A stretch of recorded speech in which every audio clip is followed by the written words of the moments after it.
Them I see a weak show. It's them I see a weak show. From Barbados to Africa, voices unite. Educate minds, elevate sight. It's them I see a weak show. It's them I see a weak show. From Barbados to Africa, voices unite. Educate minds, elevate sight. It's them I see a weak show. Talk truth, build roots, stories unfold. Motivate change, mobilize is the mode, that's the MR code. Hey! We growing, we know it.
We say mighty, mighty, mighty, mighty.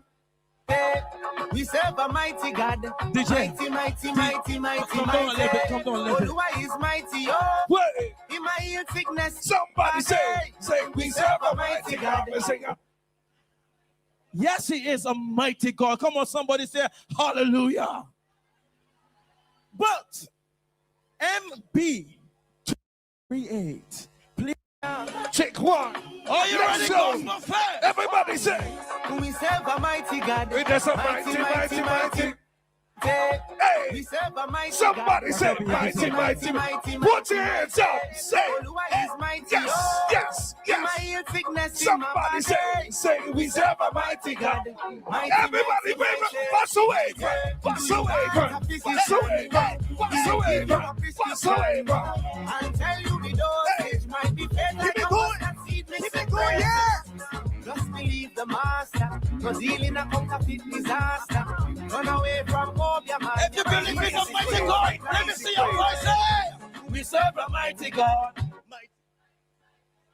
Lord, I hear some brothers over here, man. Mighty. For a blessing over me. Check one. Are you ready? Flow in. All the people who blessings. If you experience God's blessing, sing. I am getting back here at Farley Hill for Gospel Fest 2026.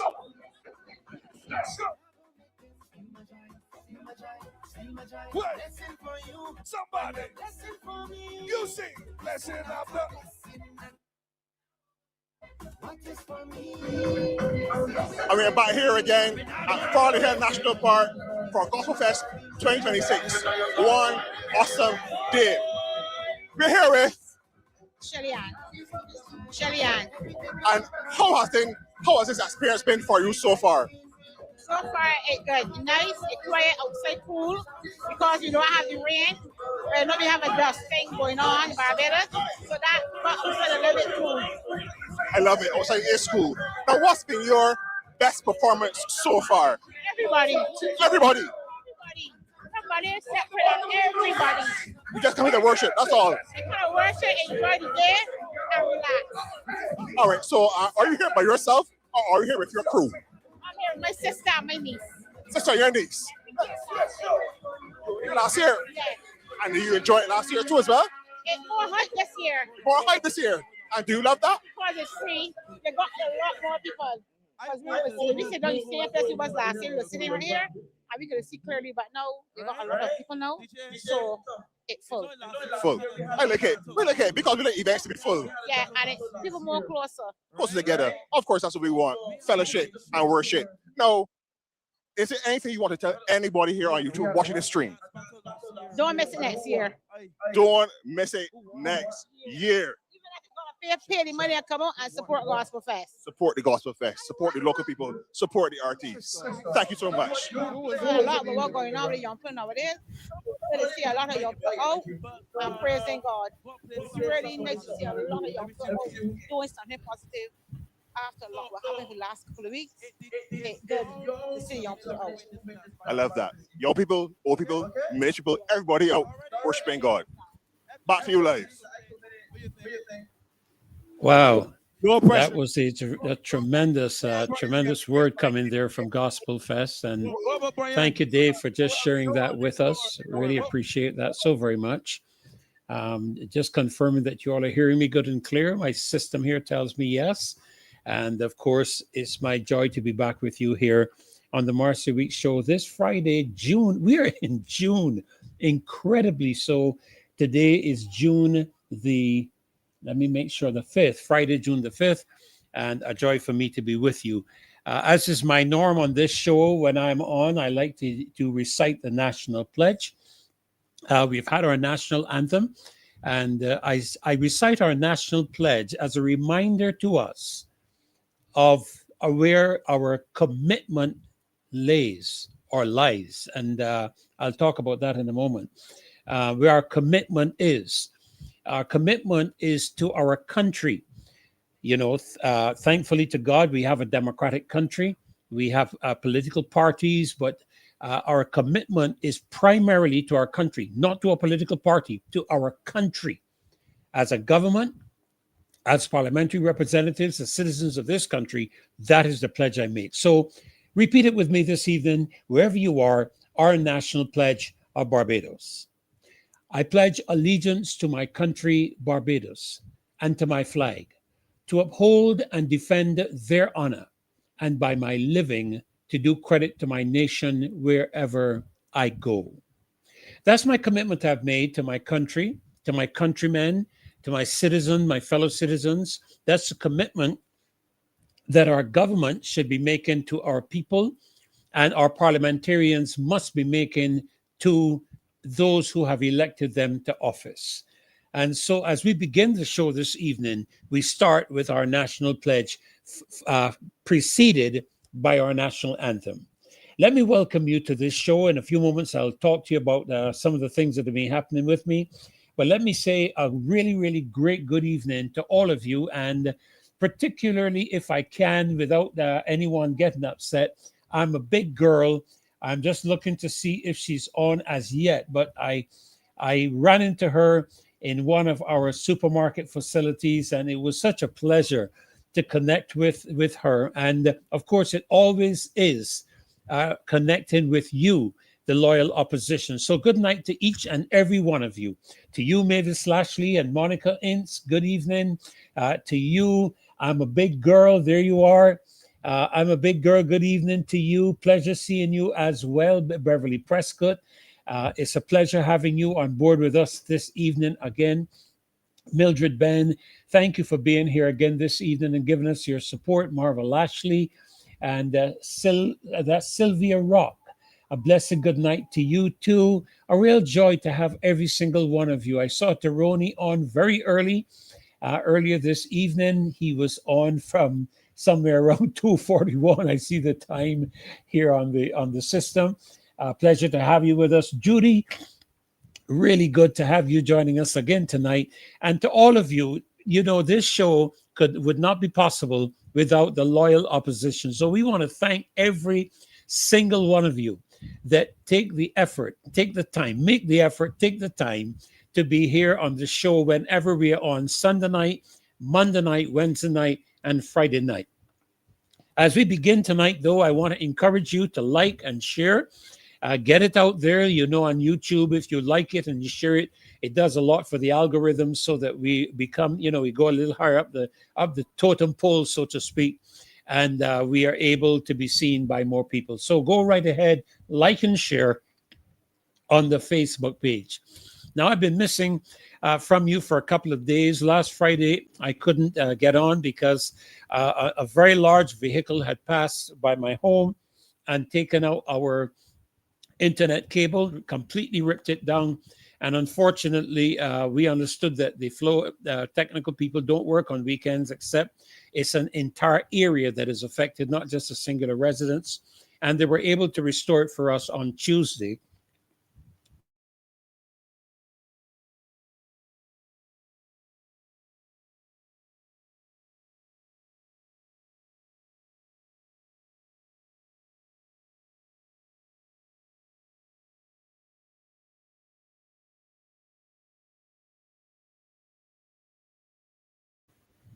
Okay, I think I may be back, just confirming that you're hearing me. If you can just confirm that for me, I would be deeply appreciative of that. I had a little technical glitch just now, and we're still working through some of those little issues that we're having. Okay, thank you so very much. Right. So I'm back with you on mic and on sound. That's really good. So like I was saying, they took out our internet, and it took them a few days to get everything back, but thank God we've been able to get a full restoration of our service. And so I'm here with you tonight, and we have a great show lined up for you tonight. We have some great guests that are coming on in just a few minutes. We're going to be looking at a number of the things that are happening in our country. Of course, as you know, one of the leading areas, one of the leading headlines of the day is going to be the latest developments in crime and public safety.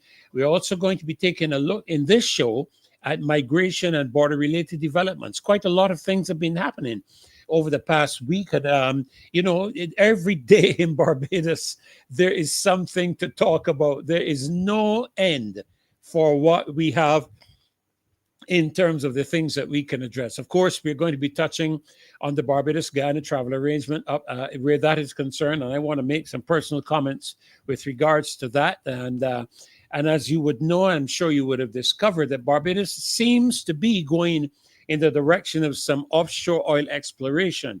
And with some help from our guests coming on tonight, we're going to be taking a bit of a look at that and seeing where we are in terms of addressing what could be considered speaking with forked tongue, so to speak, where that matter is concerned. But of course, as you know, here in Barbados, there is never a dull moment in Barbados, never a dull moment. We've had quite a lot happening, and I've observed a number of things, from Facebook, from my online newspapers. And of course, it would take me far too much time to go into everything and to share concerning everything and to even go into depth. Of course, we are still engaged in the aspects of data centers. We have not ignored that. There's quite a lot happening around the world where data centers are concerned.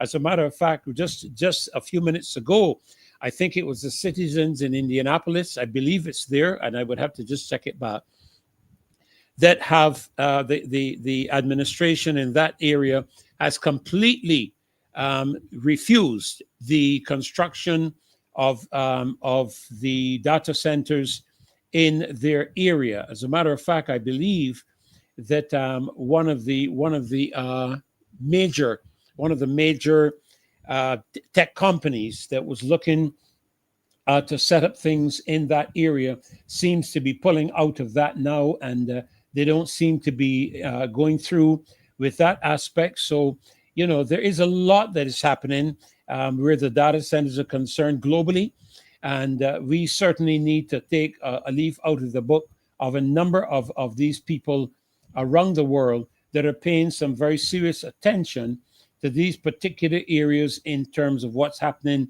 with data centers, that kind of thing. We really need to see what's affecting the rest of the world and how inevitably it is going to affect us here in Barbados. And that's a reality. These things are going to affect us here. No question about that. The 2030 agenda, we have been looking at that and seeing how that ties into the whole matter where Barbados is concerned. And again, on the basis of the arrangements between Barbados and Guyana, it raises a question in my mind with regards to the digital ID, the Trident ID, which we know. Listen, there's no ifs, ands, and buts about it. I don't care what the government says. I don't care what the central bank governor says. It is an agenda that is established globally.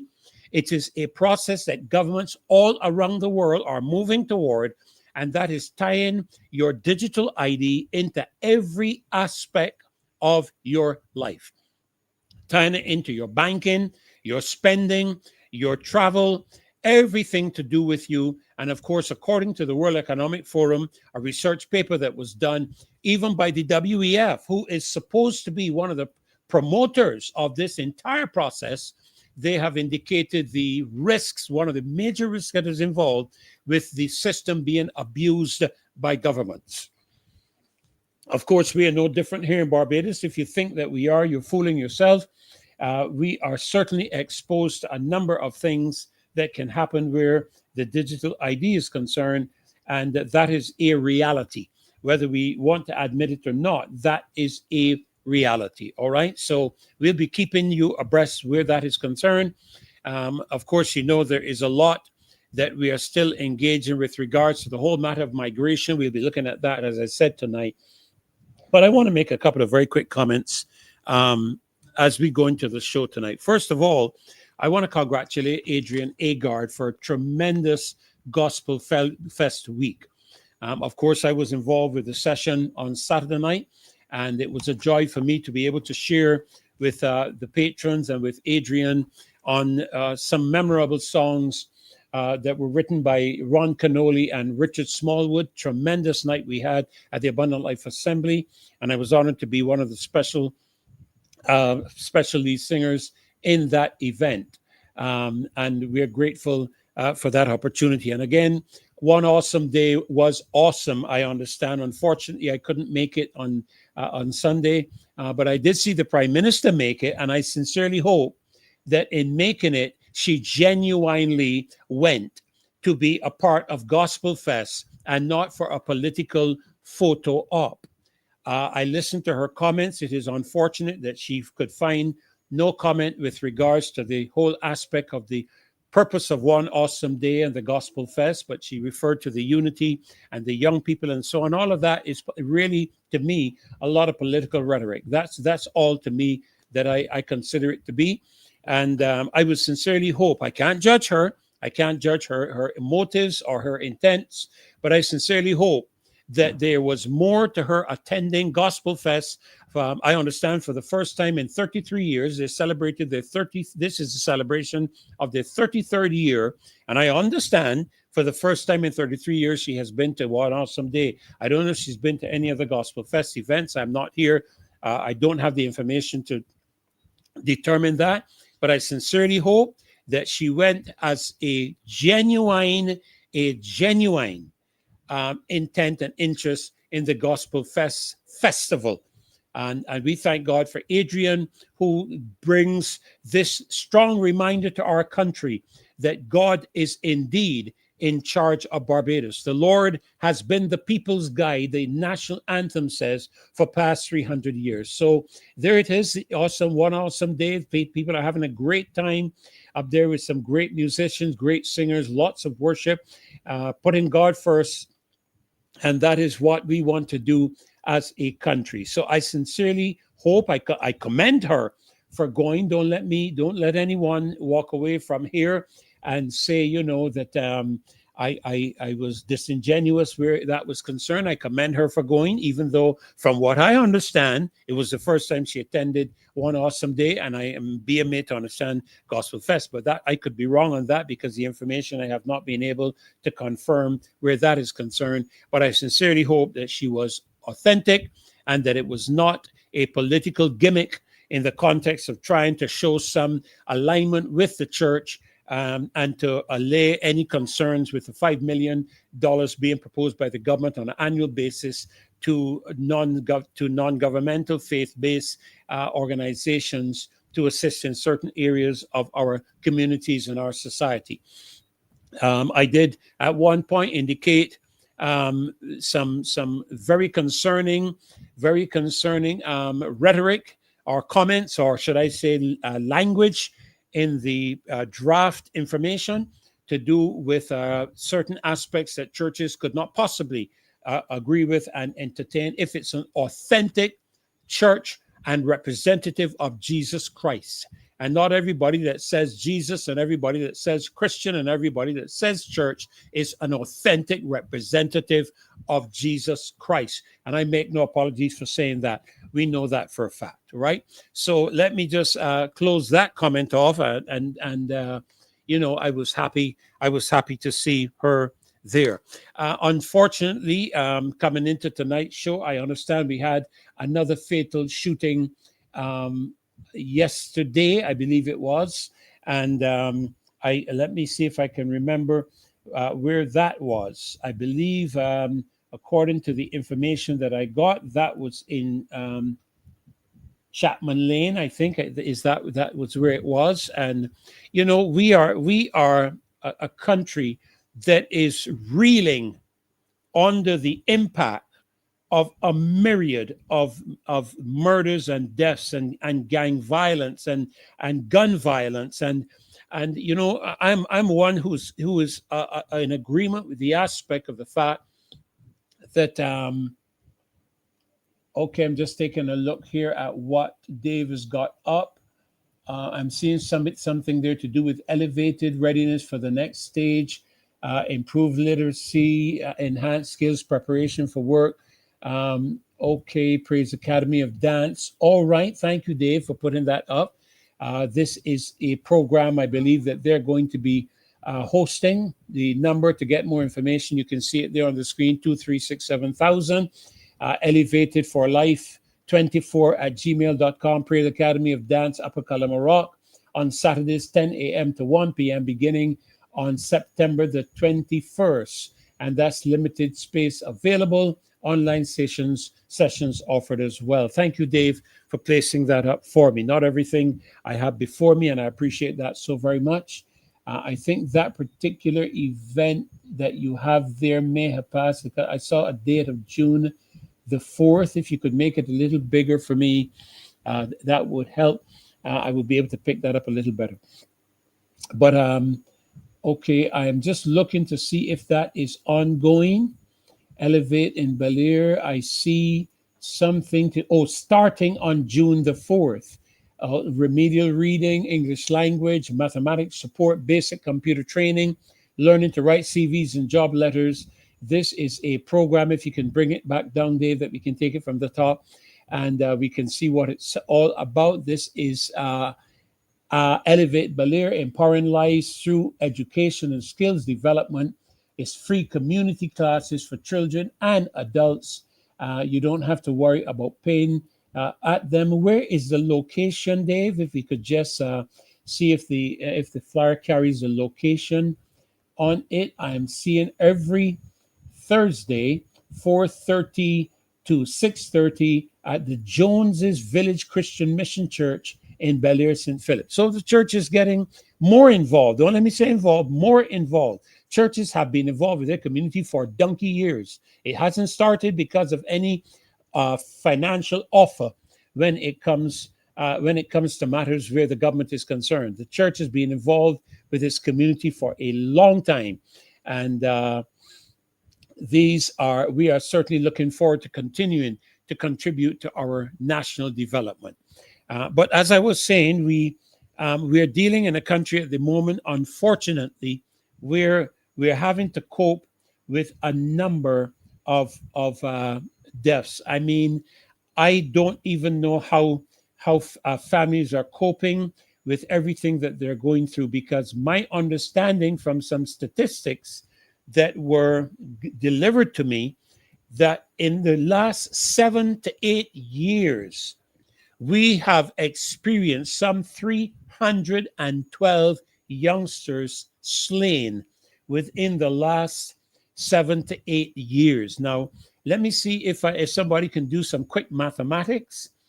If we have 312, 7 into 31, 7 4s are 28, 7 5s are 7 5s are what? 28, 7 5s are something or the other. 7 4s are 28, 7 5s are what? 35, I think it is. So we could be looking at somewhere around close to 50 deaths every year in a country of 166 square miles with a population of around 291,000 people.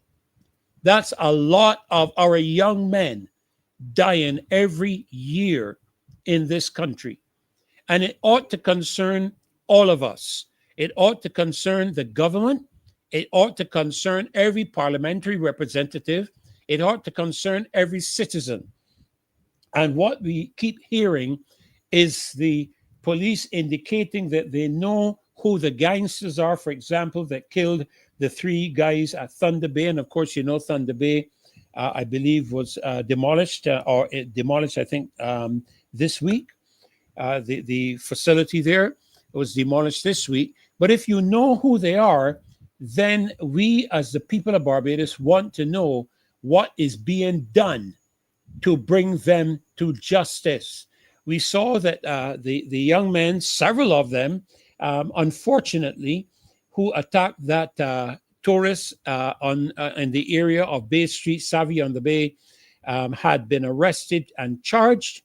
And it is deeply concerning, very, very deeply concerning. And as I travel around this country and I engage Barbadians on a lot of different subjects and matters, the one thing that everyone is speaking to me about is the growing fear factor that they are experiencing. As a matter of fact, in speaking to one young man who runs a barber salon, I was amazed to hear him and his colleagues and many speaking to the fact that they and many of their friends think twice about going out at night because they don't know if when they're relaxing, enjoying time with one another, if there's going to be somebody targeted, and as a result of an attack upon that person, they become collateral damage. And it is genuinely a growing concern, a growing fear factor in Barbados. Now, I know that as a Christian minister, we believe in the fact that God has not given us a spirit of fear. But that is not the experience of everyone. Everyone doesn't have the same level of faith to believe that way. There's some of us who believe that angels accompany us. I certainly do. I believe that I'm protected on an ongoing basis and that anyone who attempts to mess around with me is going to find themselves entangled with a significant individual. And may I remind you that angels don't always show up with wings. And, just today I was having a conversation with someone and I said to them, you remember in the scripture when the angels visited Abraham and Sarah, when Abraham was beyond, Sarah were both beyond the age limit of having children, and they visited them to let them know that Sarah would have been pregnant within the year, that Sarah went to make a meal for them. Now, I firmly believe that if those angels were cherubim and seraphim with wings and all of that, I have my doubts that that Sarah would have gone to prepare a meal for anybody. As a matter of fact, if you read the book of Revelation, when John encounters an angel, he passes out, he faints. And the scripture talks about he fell like dead. But what it means is that he faints. That was the impact that the angel had. And many different references in scripture where the angels appear and people freaked out. So clearly, they look like human individuals. So the scripture says, be careful when you're dealing with strangers, because you might very well be entertaining an angel unawares to you. So I'm a firm believer in the presence of angels, the accompanying angelic hosts that I have, my secret service, my agents that accompany me. But not everybody has the same level of faith.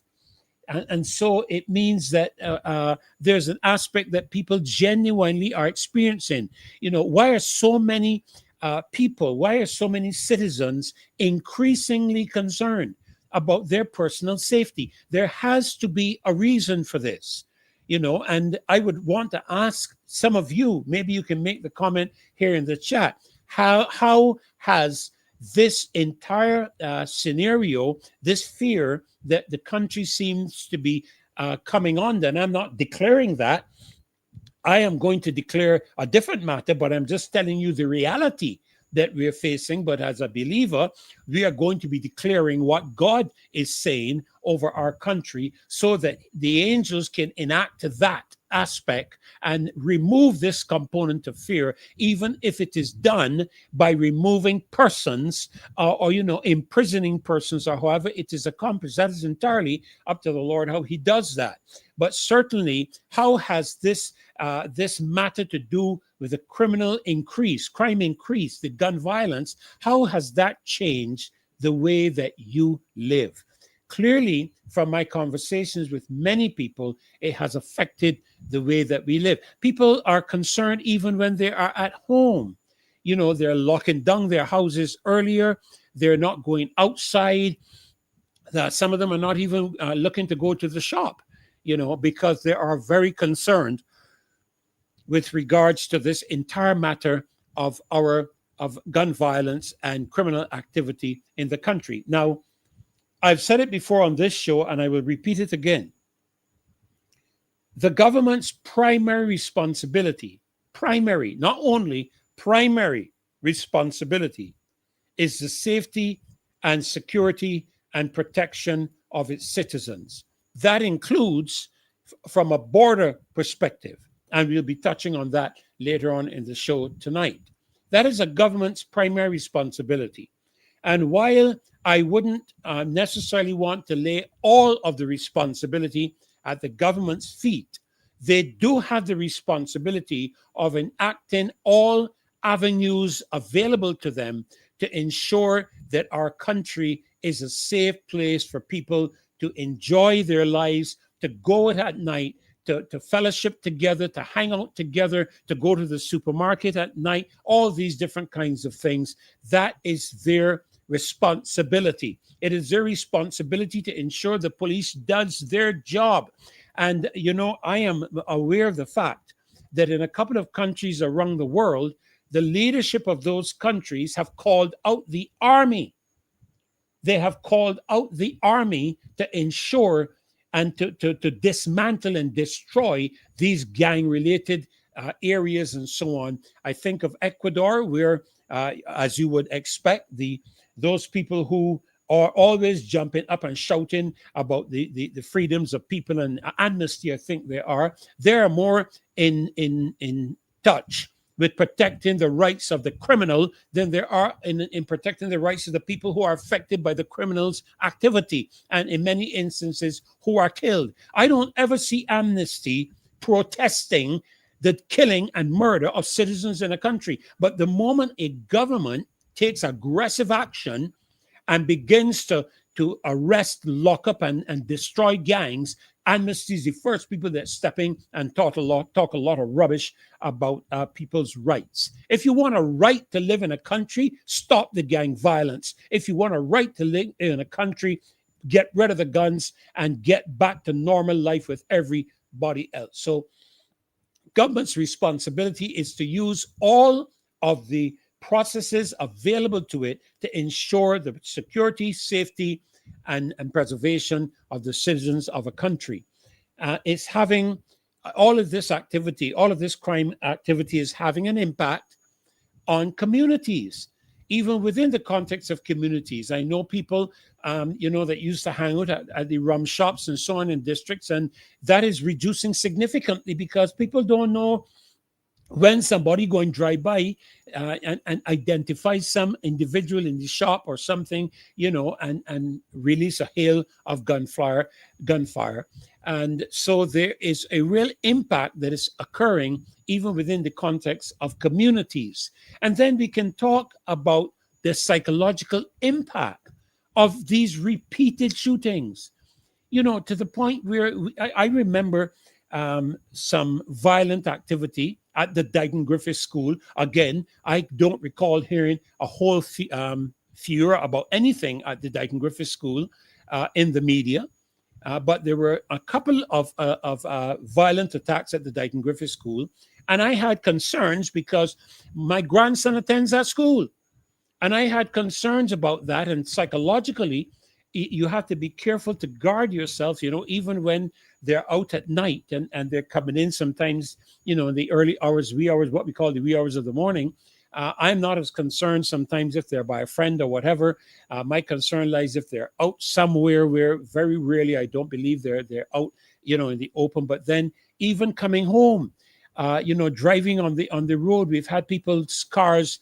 I remember many years ago, they used to put barrels down in the Lower Estate area, that road taking you from where Carter's and Company Limited would be located in Lower Estate to the highway. They used to put down barrels there to make cars stop, and then people would come out to try to rob you. That has not changed, and you have to be careful. And I've always tried to instill in my family that when you're traveling at night, stay on very heavily trafficked roads where there's a lot of movement. And today, when you consider, I understand that the shooting, I think at Thunder Bay, it happened with people who, so I'm told, and I stand to be corrected, it happened with people who I was told impersonated the police. So I've made it clear to my family, if you're driving at night, especially in the wee hours of the morning, and any vehicle pulls up behind you with sirens, do not stop.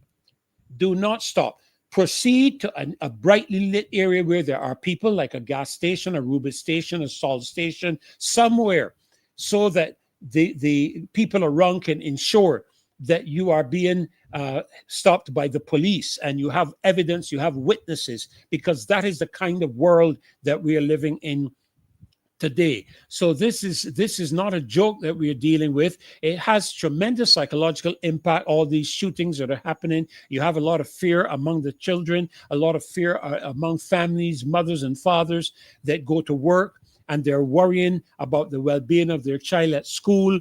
You deliver the child, you expect the child to be secure and well looked after. And as a result of all of these things that are happening, there is a consistent impact psychologically on many people, the parents, the school teachers, the principals. All of these are people who are being impacted. And I dare say, I believe even the police are being impacted. I know we don't like to talk about law enforcement in this very positive way, but I do believe that they're having their own psychological issues to deal with as well. So you have this continued erosion of public confidence, where people are expecting the government to act, and I am aware of the fact that, governments change, but civil servants remain at their posts. And the capability of a government to perform its duties or its promises lies significantly in the hands of those government workers, many of who very often, because of their attitude and their function, attempt to sabotage the policies and programs of a government. And this goes on both sides, and we need to wake up to these realities. These are facts I'm sharing with you. And, I sometimes drive the road and I wonder and it's just me. I don't know if you have the same feelings I have, but sometimes as I'm driving the public highways, I wonder what the people at the Ministry of Transport and Work do every day when they go to work, because there's so many roads that are to be marked that have been repaved, so many that the markings have virtually faded away, and you see months pass by, even years pass by, and there is no improvement on the markings or anything. And I'm wondering to myself, what do these people do every day they go to work? Who assigns them to their task? Who follows up to ensure that it is done? I'm almost to the point where if I were in a position of government, people would be awarded on the basis of their demerits in as to how they function their job, how they work on their job, because it's very important for the people who work in government to carry out the policies and of the government, the policies of the regardless of which party. And then this is why I'm saying, after elections, we need to grow up. All of us need to grow up. Politicians need to grow up and realize that once elections are over, you are representing people in parliament, not a political party. And as a result of that, regardless of what the prime minister threatens, regardless of what the prime minister says, regardless of the legislation she passes, you should have the intestinal fortitude when you see something going amiss, or you see something that is not to the best interest of the citizens of the country, that you stand up in parliament and you make your voice heard, rather than toeing the line because you're a member of a political party. And I gather more often than not that is the position of many of our parliamentarians, and some of them who I do know personally, to my great disappointment. And as a result of those kind of activities, you get an erosion of public confidence. Now, it would be remiss of me if in my discussions with you tonight, we did not look at some of the things that could be driving the increase in violent crime. And I'd like you to put in, here in the chat, and I'm going to ask Dave to help me with it if he can, to put up some of the comments, because I'm following my script here, and it's not easy for me to follow that script and also look at your comments. I'll try to do both, but I'm just going to ask him for some help tonight. What, in your opinion, is driving the increase in violent crime in Barbados? What do you think is contributing to it? Is it a social breakdown where, we used to have so much interaction in communities between parents and neighbors, and of course you have the church's involvement. Parents used to make sure that the children from very young ages were going to Sunday school. Even if they sent them and didn't carry them, they used to make sure that they got to Sunday school. And I'm not going to be debating whether what your religious persuasion is, but we are taught a lot of values and principles within the context of our religious exercises. And so I believe that may be an area that you would consider, you would consider as an area of concern, the whole aspect of the social breakdown that we have been experiencing. And then the family instability. We are mindful of the fact that Barbados has some very unstable family environments, what we call dysfunctional families. That's what we call them, dysfunctional families. We have a lot of single parent homes in Barbados. We have a lot of homes where fathers are not pulling their weight, even if they are in the home. They're busy doing other things. We have a lot of single parent homes where the mothers are the primary and fundamentally the major supporter of the family. And I'm not talking financially here. I'm talking in terms of the instruction to do with values and morals, principles of life. Some fathers who are absent fathers in the sense that they may live somewhere else. And we have all these situations with fathers having to support children while they're living in another household. And a lot of them are very delinquent. And a lot of them don't pay attention to their children. And as a result of that, you have the children growing with a real sense of anger within them. And as a result of that, they tend to deviate toward what we call deviant behavior. They deviate toward, activities that are not conducive to the well-being, to their own well-being and to the well-being of the society. So we do have a lot of family instability. And then what about drug trafficking? Barbados has become known to be one of the hubs for drug trafficking and, incidentally, human trafficking. And if you doubt me, do your research. Do your research. We have, and I'm going to hesitate to call the name of the country, but we have a certain country's civilians living in Barbados who are not Barbadians, whose country is known for the mafia and cartels. Some are out of countries to our south, and some are out of countries far over on the other side of the world. And I'm being very diplomatic with my comments at this particular point in time. And we know that they bring along with them all of the negative components of their existence in those areas where they are coming from. And so there's a real sense in which we have organized crime in Barbados. And it would be interesting to find out, if it were possible, if it is affecting or impacting any of our authorities or any of our leaders in terms of how they are being affected by threats or anything of that nature, which according to all the global statistics, this is what happens where you have drug trafficking and organized crime and human trafficking. So these are some of the areas that that we need to look at in terms of the causes for all of the violent crime. But I really believe that a lot of it comes down to family. I really, really do, because family is the major link in the chain of a nation. Family is critical. And I believe there's a saying that says, as a family goes, so the nation.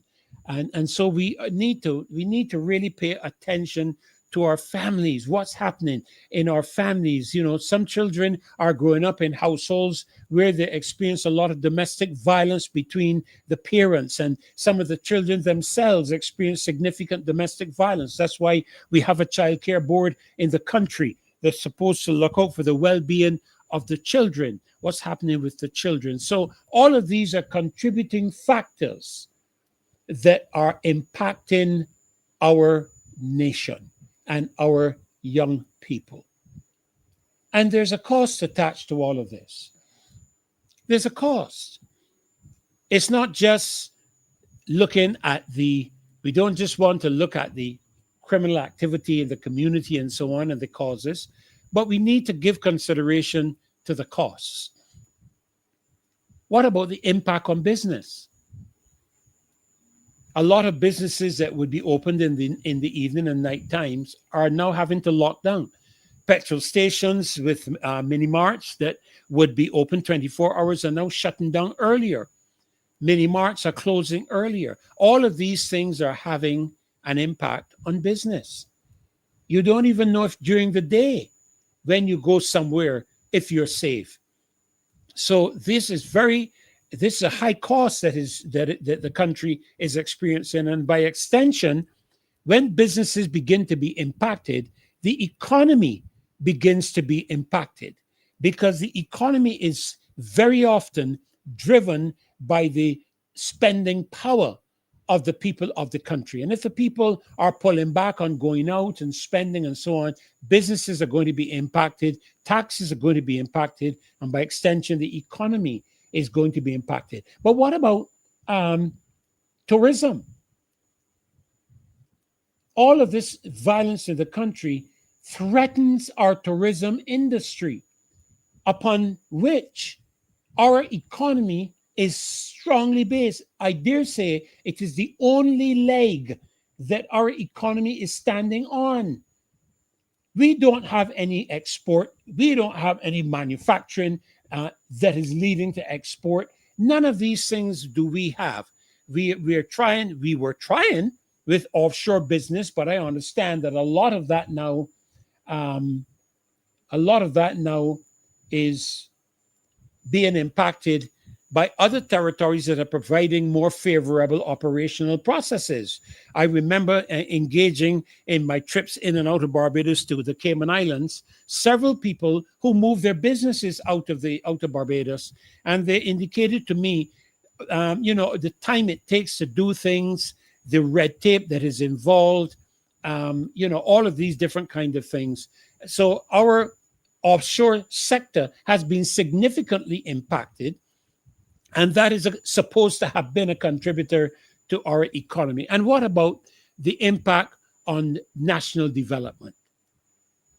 What about that aspect where you want to see things growing in different parts of the community and different parts of the country, but as a result of the violence that is now beginning to as it were, expand out into other areas other than what we would have traditionally been observing and known to be specific areas, that in itself is having an impact on community life and on national development.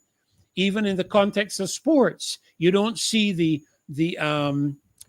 courts, that were built and lighted and everything being used as much, because some parents are now concerned about their children being out in the night hour and that type of thing. Some of the older children, the teenagers and so on, themselves are concerned about what could happen as a result of them being out there, on the court and the risk. And you will remember, I think it was in, that area up in Christchurch, where a child was shot as a result of gun violence on one of the basketball courts in that area. Gall Hill, I believe it was. It affected that entire community, impacted that entire community. And so all of these are, thank you so much, I'm a big girl, Silver Hill, that's correct, in Silver Hill. And that impacted that entire community. So we need to pay attention to all of this that is happening, because it's having an impact on the cost of doing business. It has an impact on the global and international perspective of our country, how our country is seen. And the last thing that we would want is for warnings to be issued by countries upon whom we depend for tourism involvement, people coming from those countries into Barbados. But it would be remiss of me if I didn't chat with you for a few minutes on some possible solutions. What can government do? What can government do?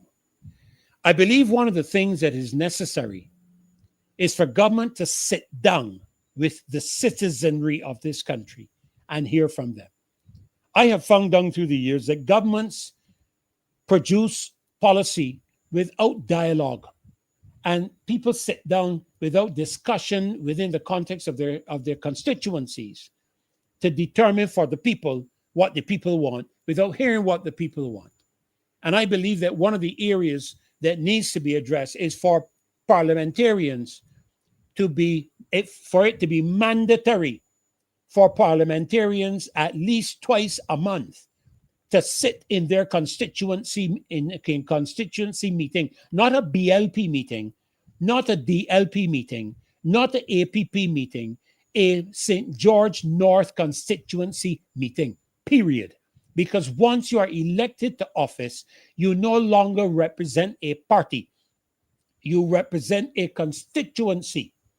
And so I believe that one of the things that is needed is for the parliamentarians to sit down with their constituents and talk about these matters and hear from them. Some of our people in the constituency that we think are stupid and don't have no learning or no education have some brilliant ideas and some tremendous solutions, because they're on the ground, practical thinking people. They have to create solutions in their communities and in their households, and it would be worth the time for the government to pay attention to the citizenry. Recently, I had some excuse me, we had some I had some surveys on my property, and they were surveying the area to put down, they project 2 roundabouts in my area. 2 roundabouts, one at the Groves Junction and one at the Applewitz Junction, just above our home. And I started to talk with them, and I said, but You don't need a junction at a roundabout at the Groves Junction, because you can see all around you there, and traffic is not so prolific there that it's a problem getting out of there. You don't have traffic lines going all the way back up Andrews Factory and back up Street Bottom, trying to get out at that junction. But at the junction to go to Applewitz, where the traffic comes up the hill and around the corner very quickly on you, and it could have a fatal accident there. I believe there's one there. And I sent a message to my parliamentary representative, and I said to that individual, my parliamentary representative, I said to her, this is a suggestion from one of your citizenry. That's what I said. I said, thank you in advance for your consideration, just my citizens' input. And the response was, thank you for your citizens' input. Now, I wasn't sure whether that was a genuine thank you or a sarcastic one, because, as you know, texts have no emotion, so you have to read it in. So I'm going to give her the benefit of the doubt that it was an authentic response, that she was thanking me as a citizen. But this is what the government needs to do. It needs to sit and hear from its citizens. When you want to divest of land in Gemmitt's Lane, you need to sit down and talk with the people who own the asset that you are giving away. That's the people of Barbados. You haven't talked with us. You just up and gave away $220 million of land that this country is not going to benefit one dime from. You're projecting and hoping that people are going to come into the island. It's a stay at the hotel there. None of the money comes into the Barbados economy. None of the salaries are taxed. None of the money made by the conference center or whatever is going to come to this country. Not a dime. And I challenge any government member to say that I'm saying something that is not true. So where do you expect to raise revenues from $220 million gift to a bank that has the money to buy it? Billions of dollars in revenue that they have. And you gave away our asset. It belongs to the people. You can't go and give away the airport and give away the seaport without consultation with the people of this country, because it's going to affect us when you are dead and gone and you're out of government. So you should be sitting down and talking with the people of this country. And then, of course, what role can parents and schools and children play? And churches, play. And they all have a role. Parents have a very important role. Don't sidestep it, man. Come on. Parents have a very important role to play in the development of their children. The Jesuits used to say, give us a child for the first 7 years and I will show you the man. That's what the Jesuits say. So it's very important, the first 7 years of the development of your son and your daughter. So what role should parents, schools, and churches play? And then, of course, my key question as I come to the end of my segment here, and I get ready to welcome one of my very special guests that I always enjoy sharing this show with, I must say, absolutely enjoy. How dangerous is fear itself becoming to Barbados? How dangerous is it becoming to Barbados? Because if this is the environment that is being created within the context of our country, it is going to have an impact on the number of persons who visit our nation. It's going to have an impact on our associate countries that we are connected to. And they are going to be looking out for the interests and safety of their citizens. So they're going to issue warnings concerning our nation. And it's going to be very, very disappointing and very embarrassing for us as Barbadians to have to face an international community who sees our nation as a fearful place to be. But that's the end of my segment here. For me, a few thoughts that I've had that I've shared with you. And I want to take this opportunity to welcome my first guest to the show this evening. And of course, as you all would expect, the wonderful Carolyn Rock. And Carolyn, it's a joy to have you back with me this Friday evening. And let me say, you did a magnificent job last Friday. Magnificent. Thank you. Watched it. Thank you. Thank you, Dr. Ferdinand. my internet. I watched it, and you and Maxine did such a good job. I was beginning to wonder if I would have lost my seat. No, Welcome. Dr. Ferdinand. No. I think I you're was in muted. the hot seat, I'm and not I'm hearing glad you. that you are back. Good night, Dr. Try. Ferdinand. I don't know why I'm not hearing you. I see your mic indicating, but I'm not hearing you. I just want to ask the loyal opposition, are you all hearing Carolyn? Hello. There's somebody puts in here. Carolyn Rev likes to flatter. But I'm not hearing you. I don't know if you might need to go back out and come in to see if it clears that up. I will wait for you. Okay. Let me just see. Dave is sending me a message. Yeah, are you hearing her, Dave? Okay, well, if they're hearing you, maybe something on my headset. So, Carolyn, you go right ahead, and I'll check my headset in the meantime. Okay. Good night, Dr. Ferdinand, and good night to the loyal opposition. It's always a pleasure to be here with you. And tonight, you do know that I prefer to ask questions rather than make statements. Ask questions in the hope that persons would be encouraged to give answers, and you, the audience, would be encouraged to think. So I'm here to agitate. I'm also here to educate. And tonight I am looking at our open borders. How did we get here?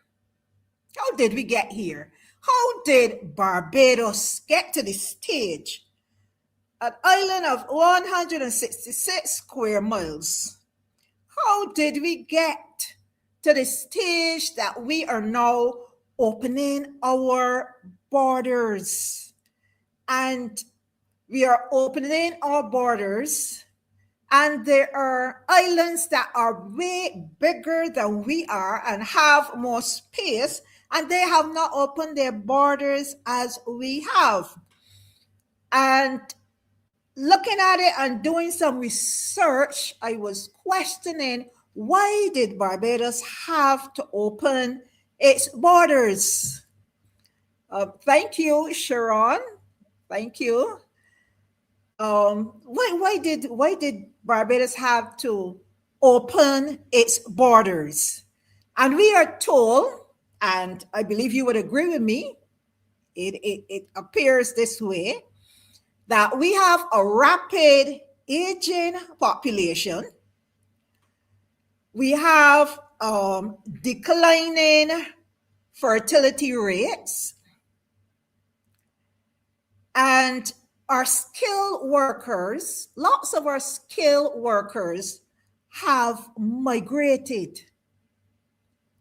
So apart from the rapid aging population, and I think that's a plus for Barbados, and maybe those who influence social policy should look at some way in which how we can market this and encourage maybe people to come and retire in Barbados, since it would appear that Barbadians are living so long. Let people come and spend their retirement here, some kind of retirement tourism. But that is apart from what I'm talking about tonight.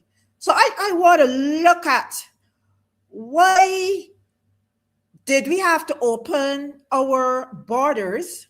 And we see people coming from Nigeria, coming on flights, and they are coming, and it would appear as if they've been told, oh, you can come and work in Barbados, because we keep hearing we do not have enough laborers in Barbados. We have work, and Barbadians they don't want the work, or there's so much work that we need persons. How did we get here? That is my question tonight. How did we get here? And I want to look back at some policies that we may have put in place way back to bring us to this situation that we may need to have a look at again and update them now that we see the results of them. So I'm going to take a look, and one of the things I want to focus on is our declining birth rate. Now, because we are not making enough babies in Barbados, we have to import persons, and the data is clear. We understand that persons came in on I think it's the Peace Airline, the flight, and there were pregnant women who were coming to Barbados, and I would believe they were coming to give birth to children in Barbados. So, went into Barbados to born babies. Is that what is happening? I like to question. And if we have to import people into Barbados to born babies, why are Barbadians not having babies?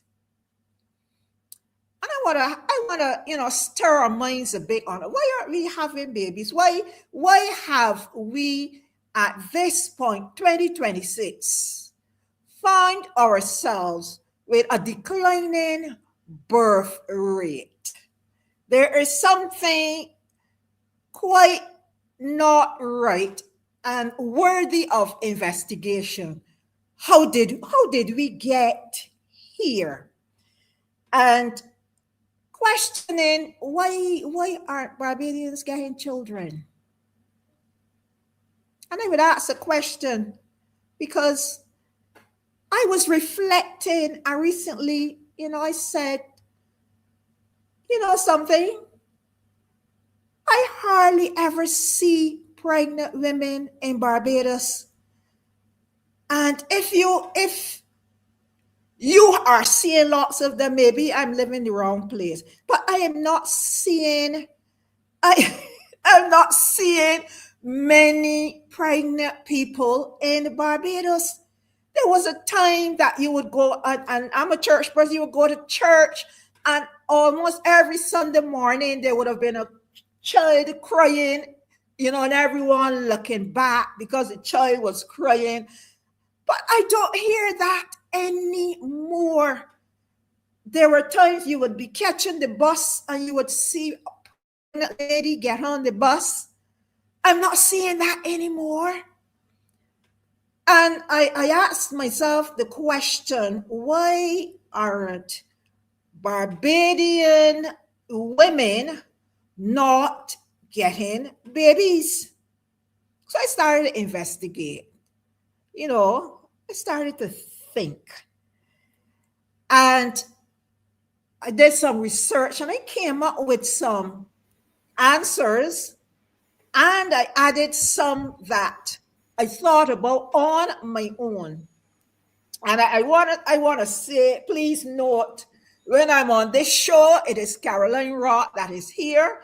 It is not the church that I'm affiliated with. It is not on my family's behalf. It's not even on Marcia Reed's behalf. This is Caroline Rock. Yeah, so I just let everyone know that. So I am asking some questions tonight, hard questions. Now, when I do some research, I realize, as Rocky 5642Z says, Barbadians fear bringing children into this hopeless country. And you know something? That's one of the reasons that I found persons did not want to bring children into this situation. They did not, they felt that, you know what, things are a little bit on the hard side, and I don't want to bring children into this situation. But that's not all that I found out. Then we have some, of course, I would put it on the heading of women empowerment. Before, women would have been, maybe in my time, women would have been looking forward to getting married, having a home, and getting children, and that kind of. No, that is not the case. Women are looking to get their education, and they go on for the first degree and the second degree. And so they push back even marriage, and they push back even getting children. And by the time they get to getting children, they may only get one or two the maximum. But I noticed that most families prefer to have one child, and they are able to live a specific lifestyle. That's what I am seeing. And so women's empowerment, and then women are out working and they are in managerial positions. That was something you didn't see so much of before. And therefore, the positions that women are now taking, it would appear if as children would have been a kickback for them. And therefore, again, as I said, they delay having children, and then they cannot have as many as before. Not that they want to anyway, because because of the rising cost of living, people are thinking twice, 3 times or 4 times of bringing children into this situation. And when you look at the cost of children, the housing cost, the child care cost, and the education and the health care, the climate in Barbados is not conducive to having children. Yet we need to have children, because without children, our future looks dim, and that is why we now are forced to be importing, and I'll get to the pros and cons of it. I mean, we would have been exposed to some of them on, I think it is Monday night, but I'm going to get to that part. So how did we get here? That's what I'm looking at. So we also look at the, of course, I said global anxieties as well, uncertain climate, the uncertainties, climate change, and political instability that we see worldwide. So Barbadians are hesitating in having children. But you would tell me, you know what? What, isn't that happening all over the world? Isn't that not happening all over the world? So, and let's look at the Caribbean. Isn't that the same for all the Caribbean? And I would say, yes, it is the same.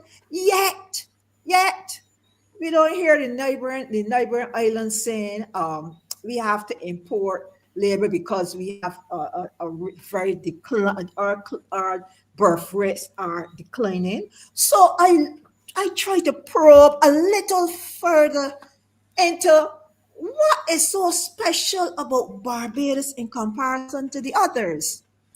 So I even looked at marijuana usage. I did some research. Could it be that? And yes, it can be. Marijuana usage can be a contributing factor.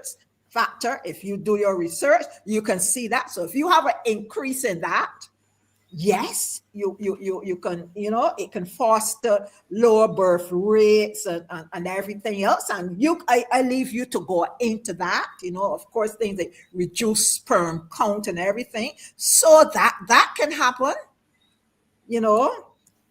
and I continue to ask questions.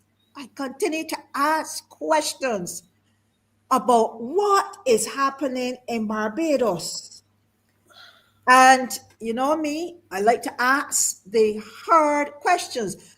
Are our men or women, abusing marijuana to the stage that it's causing a low birth rate? Are we abusing it more than anybody else? I don't know if that is so, but that's a question I want to ask. Is it freer for us than it is for anyone else? I'm asking that. And then I'm desperate now, so I'm looking for reasons why is there such a low birth rate in Barbados. So I go now, homosexuality. And I'm up front. I speak clear. Is it that we are engaging in numerous homosexual practices? Because we do know, because I look for the all of the factors that would affect a low birth rate. Homosexuality. Is that rampant in Barbados? I'm asking a question. Because we do know that a woman and a woman can't produce children, neither can a man and a man produce children. It's a fact. So is that a factor? Do we have more homosexuals, or are homosexuals freer in Barbados? Is it prevalent? Is it taking over to the extent that it's affecting our birth rate or lack thereof? That's a question I'm asking. And then I probe a little further. When I was growing up, I was taught that, to produce children, you would have a male and a female, and you had vaginal intercourse. Of course, that would produce babies. Sure. But then recently I have been hearing, and I've been in the presence of persons who have been teaching children that there are no three ways. There are no three ways of having sexual intercourse. And you know what? They've introduced anal, oral, and vaginal. That's what they're teaching our children. And you know what was said? And you can't get pregnant with oral or anal sex. And I said, has our children decided we're going to use this as birth control? And is this having an effect on our birth rate? I'm asking questions, hard questions. Could that be the answer? And then I remembered one other aspect. In 1983, the Barbados government legalized abortions. And I asked the question, how is it that abortions are legalized in Barbados, and Barbados became the first Caribbean nation, I believe. I'm not sure if it's the first, I'm not sure if it's the only one to legalize abortions. And is it a case that whilst we are aborting our unborn children, we now find ourselves in a position years later, and someone could calculate 1983 from 2026 and tell me what the year, how much years it is. have we found ourselves years later because of the law that we have implemented now having to, as I would say, import babies and import labor? Can I say, or I will ask the question, has our family planning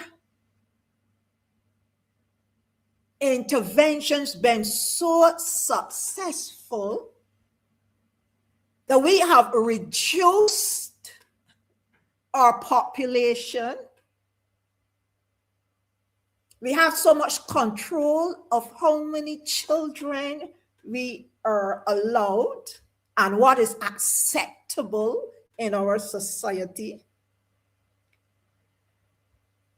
It is easy, whereas before this law, and we said we brought the law in place so that it would be safe for persons, to look at their health, and they will not suffer the consequences of illegal abortions, and they now can have a safe space to do it. And of course, they get the necessary counseling, and we lay the table out for it.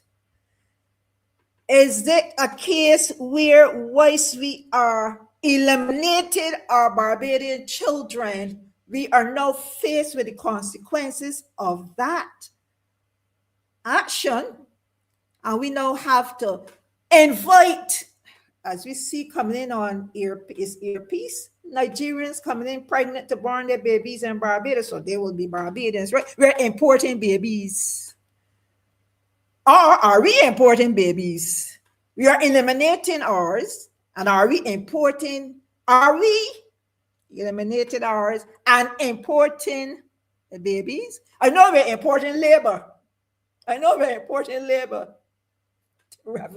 Dr. Ferdy, we're importing labor, we're importing babies. What we are eliminating ours? Is that what's happening? Is that what's happening here? I'm asking that question and asking the powers that be to go and look back at this law here, because before this, and a teenager got pregnant, more than likely they bore the shame, because everybody would shame. We know that. I'm speaking facts. They bore the shame, and they bought the baby. No, some of them we may never know how many just go and sort themselves out. Before this law, 1983, persons got pregnant by accident, and the majority of us were not planned. And most of you would agree with me. But when our parents found themselves impregnated, the choices, they didn't have a choice. They didn't have a safe space to go and abort. Most of them decided we're not going to take that risk with our health. And they bite the bullet and they bought the babies. But no, since 1983, you don't have to do that. You have it all laid out there for you. So every female that gets pregnant in Barbados, the first choice now is, am I going to keep it or am I going to abort it? Because it has been made possible for us. Before it was, I'm pregnant. Yes, I may not be so happy about it. It's on plan, but the family came together and they discussed and they said we will support, and we're going to produce this baby. So now our very legislation that we would have thought was so brilliant, and I still, Dr. Ferdy, give me the calculation, 1983 to 2026. How many years ago was that? Our brilliant legislation, I think has that'd be 43 years. 40 over 40 years. So we see the results. 1980 what? 1983. That was the Tom Adams. Yeah, regime. Yes. You know, over 40 years. Yeah, Are 40 we now years. seeing the results? I'm asking that question. Are we now seeing the results of this law of over 40 years in a low birth rate in Barbados? It has been reduced significantly to the extent that we are now importing children. We now have to import labor into this country because we do not have enough people. Yes, persons have migrated for, a better place. But I recall way back then, people migrated and went to England before, and we still had enough people. So what has happened? How has this contributed to low birth rate in Barbados? And I'm asking the powers that be, maybe we need to go and do some research on this and adjust the policy accordingly. Perhaps in the next 10 months, 10 years, we can start to see some adjust it accordingly. And I'm reading what was on the screen anyhow. So between our sexual orientations, our lifestyles, and yes, the prevalence of non-communicable diseases can also cause low birth rates, like things like diabetes and that kind of stuff can lower the birth rates. And I agree with that. Can we, when we look at the combination of all of these things, I would want someone to go and do some research to see what we can do apart from importing children and importing labor, because we know that there is a downside. Yes, we have no choice now because we are in the situation. So we have no choice now to do these things. But we are doing it so rapidly that there is so much concern. Do we have the space for these people? What will it do to our culture? What will it do to our culture? I mean, what will it do when we bring all of these different persons off? If you take a walk down Cheapside, you can hardly hear the accent of a Barbadian. Aren't we concerned about that? What are we going to do to deal with this low birth rate? Letting down our borders and bringing all of these people in will create, and I'm asking the question, have we looked at the long-term cons of opening our border?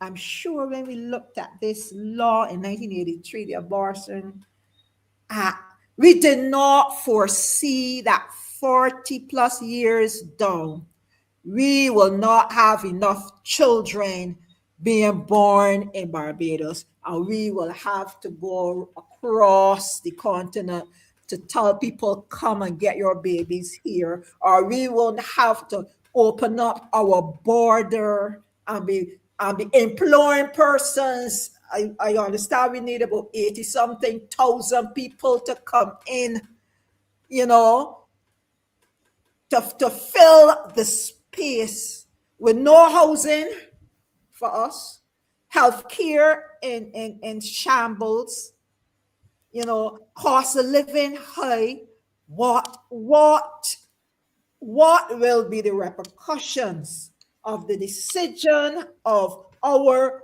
open borders? What will happen to our culture? And yes, we have some good things. Yes, it would solve the problem. If you bring labor, if we have labor shortage, you can bring labor, and that would deal with the labor shortage.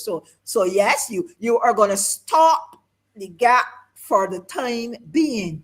But what will be the repercussions in years to come based on our actions today? Because we can see the repercussions from our actions in 1983. And I know this is a big topic, but I'm going to say nevertheless, we have found ourselves in 2026 having decided that we were going to abort our babies in 1983, having to import babies and import labor into Barbados. I'm not saying this is the only reason, but this is a big one. Can we research that? Can we have a look at it? Dr. Ferdy, I have spoken about food.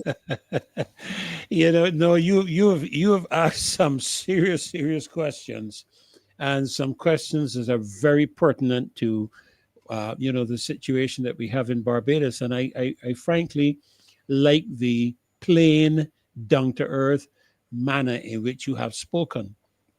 Unfortunately, a lot of Barbadians don't find this kind of languaging and discussion very comfortable. We've grown up in church, and oh God, there's certain words, if you use them, you think you're going to hell.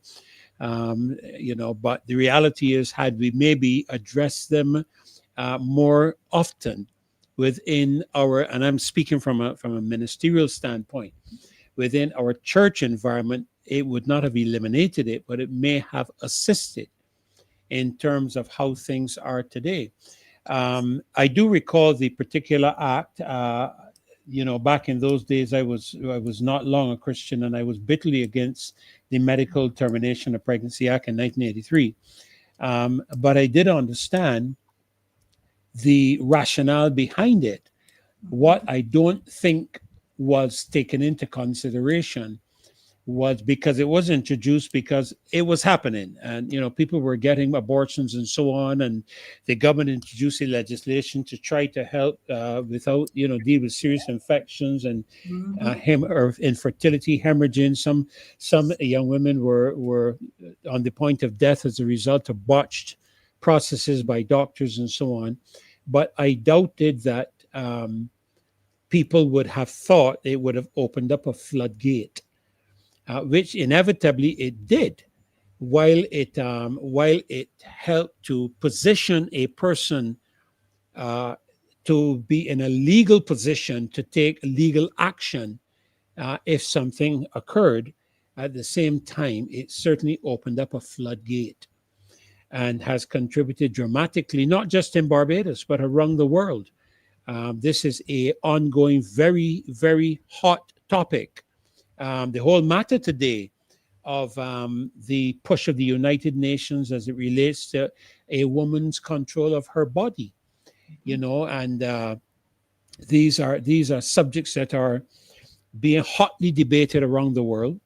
I have found that in the midst of the hot debate, I have always asked the question, who gets a woman pregnant?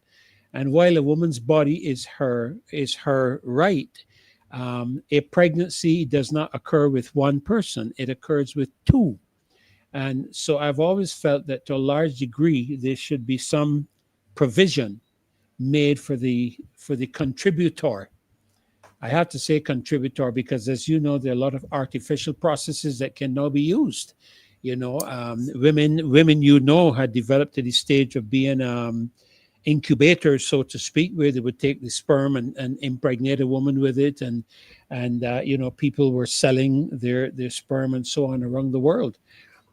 So we had a lot of things that were coming into the equation, but I want to zero in on your question to do with what is happening in Barbados in terms of jobs and people being brought in, because we were told, I think, that Barbados needed a population of around 320,000. I think that was the figure bandied around. I'd stand to be corrected. My recent check on the population status of Barbados internationally shows that we currently have a population of 291,000. Now, with all that you have shared, we have an unemployment level, we are told, in Barbados. If it is true, and I want you to listen to the inconsistencies. All right, you ask a ton of questions, so I am going to make some statements. We are told that we have an unemployment level of around 6 to 7, 8%. And my question would be, if the unemployment level is so low, why are you bringing in people to work? Because clearly it's not a very high unemployment level. However, I am also told statistically that the unemployment among young people, this is around the age of 20 to 20, let me say between 20 to 30 years old, is approximately 20+%. That is what I am told statistically. Now, you mentioned the aspect of people coming in, with their babies and giving birth here. But what I'm observing is that a lot of these so-called persons that are being imported, and I'm told that since Barbados has opened its borders, over 16,000 people have entered this country. Now, if we had a population of 291,000, I'm going to ask you now to do some additions for me. If we had a population of 291,000 and some 16,000 have come into the country since we have opened our borders, it would suggest to me that our current population is in excess of 300,000. Yes. That's what it would suggest to me, and growing. 307. 307,000 and growing. All right. Now, that being the case, I would want to ask the question, at what level of employment are these people who are being brought in being targeted for?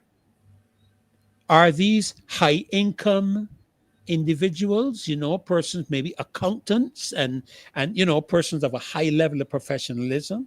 Or is it a lower income bracket that these persons are being brought in to supplement? And if so, isn't that actually creating competition for our local population who at the moment are struggling to find work? Now, I hear people telling me that jobs are out there and people don't want work. Well, I don't know. I mean, I can only tell you, Caroline, what's my experience. But as I have driven around this country, I have seen a lot of young men cutting grass on the side of the street. Yes. And I have seen a lot of young men doing hard labor in construction sites. I have spoken with several contractors who I know, who a lot of these young men are not trained artisans. They are simply helps, if you understand what I mean. If you have to get blocks moved or blocks handed and wheelbarrows of concrete moved, that's what they do. But these are not the fellas who actually do the positioning of the blocks or the plumbing work and so on. I see them in a lot of building sites. Now, I'm not saying that all of the employment is covered, but it raises the question to my mind, where are you going to employ these people? At what level is that going to happen? Dr. Ferdinand, I am hearing consistently, and I'm seeing persons on social media, I'm hearing, we have lots of work, but we do not have laborers to do the work. Now, again, I would ask some questions, and I would want, and I will say this to everyone who has vacancies in their organizations. Can you please advertise them Because I am hearing lots of people who want work also and cannot find work. Can the persons who have the work and are saying that they cannot find people, can we have these vacancies advertised? Yes, yes. You know, So that people can respond. What type of work do you have? Do you have labor work? Do you have office work? Is it working gas stations? Is it working cleaning firms? Is it working Chafet or Kentucky or any of these organizations? Is it working Massey? Come on, where is the work? Please let us know where the work is, so but you know, that people can respond to the vacancy. So when I hear these, we used to have government information service. It would say yes, vacancies, or it will come yes, over on the yeah, radio, yeah, on the yeah, TV. I want to hear that. I want to hear where the work is. And if I keep hearing this all the time, and and nobody responding, or everybody responding, everybody is working, then we build national insurance, build up good, and we ready and rearing to go. When I hear that, then I can probably say, okay, you have vacancies. Everything is filled and you still have more room. But I'm not hearing where the vacancies are. I'm not hearing that. I'm hearing that there's vacancies, but where there are and what type of work it is, you're not hearing. Yeah. So can those persons who are in control, I'm asking a question, can we have those vacancies posted so that Barbadians can respond? And I will not hear people say, but I can't get no work. I will be able to lead and guide some of them to where I've seen the vacancies. You know, Carolyn, as I have traveled, I can tell you this right now in Grand Cayman, you cannot employ somebody from outside of Grand Cayman unless a public notice has been posted in the newspapers publicly, no matter what level the job is. Even if it is to cut the lawn, you have to publish it. And in publish it, everything to do with that job has to be included, including the salary scale. That's the position in the Cayman Islands.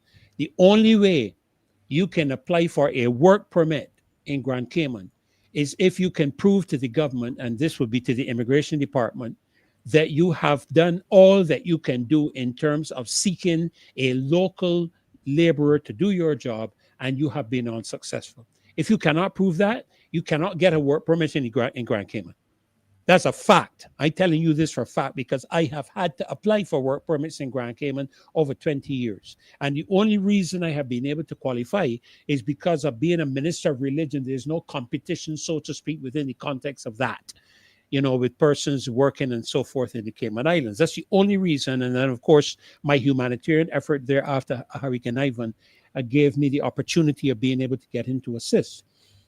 But you cannot do it in the Cayman Islands. But here in Barbados, anybody can come in here. And I'll tell you this, one of the reasons this is a tremendous imbalance, Carolyn, because the Barbados dollar is one of the strongest currencies in the Caribbean. At the moment, it has been tied to the US dollar at 2-to-1 for the umpteen years. From the time I was a child. I remember when the pound was $4.80. I don't know if you remember that, but I remember when the pound used to be $4.80. I don't even know if it is $2 now. I really don't know. I stand to be corrected. I don't know what the value of the pound is, but the US dollar is still 2-to-1. And Barbados has access to US currency. That is one of the reasons that Massey bought over BS&T here in Barbados, because in Trinidad, they were having a problem accessing US currency in Trinidad. And that is one of the reasons. They ain't going to come out and tell you that, but I'm not stupid. God gave me a brain to think.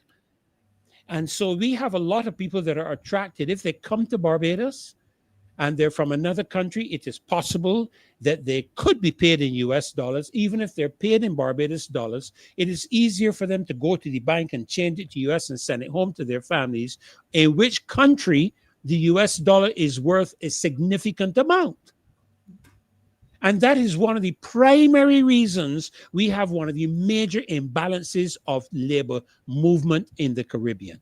People are coming from Belize to Barbados. Why? Because our dollar is easier to get US, so we can now send it back to Belize and get a significant return on it in Belize. I was just in Colombia, and $1 is 3,870 pesos. $1. So I could live easily in Colombia with a couple of US dollars. But here in Barbados, you could rent an apartment in Grand Cayman, not in Grand Cayman, in Colombia for about $200 or $300 US that would be renting here in Barbados for nearly 2,000 Barbados dollars, 1,000 US. If you spent 1,000 US dollars in Colombia on an apartment, you would be living high on the hog. That's nearly 3 million pesos. You know what kind of an apartment you would get in Colombia for 3 million pesos? And this is one of the reasons I believe we are seeing a tremendous imbalance in terms of the labor movement. Now, quickly, because I see Maxine is in. She's going to be joining us in a moment. I'm going to wait for her indication when she lets me know. But before we get off, I wanted to quickly, Carolyn, just touch on this matter to do with the Barbados-Guyana ID card travel.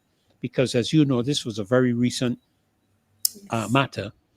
And I asked the question, why would I need an ID card?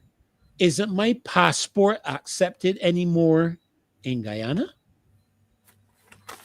I thought that the passport was the highest and safest. Is it safest or safest? Because some of the people here correct me, and I thank them for it. A gentleman or somebody sent in a correction for something I had been saying. I want to just say publicly, thank you. Because sometimes we are not paying attention to our language, and I appreciate the correction. I'm not beyond being corrected, and I don't know everything, because as I've often told people, if I knew everything, I would be God, and the world would be in trouble. So gratefully, all of you all know that I'm not God. So, what is the issue here? What is the benefit? Because the only thing I can see, Carolyn, is a deceptive manner to introduce or influence Barbadians to obtain the Trident ID card, which is being set up, as we have been sharing through the 2030 agenda, to control the life of an individual. I don't know what your observations have been within the context of that particular aspect. Dr. Ferdinand, then we will ask the question. Is the travel between Barbados and Guyana with digital IDs a form of encouraging persons to get a digital ID? Can someone answer that question? Is that the intent here? And I would want to add an additional question, if I may. Go ahead. Because if it is, does that mean two things I would like to ask? Does that mean that it is no longer necessary for me to travel between Guyana and Barbados with my passport? And if so, does it mean that I still have to go through immigration and all the immigration checks? What are the advantages of traveling with my ID as opposed to my passport? And I wish some authority would be able to answer that question for me, because I was of the opinion that the passport is the highest form of legitimate identification of your being a member of your sovereign country. So we definitely need to do that.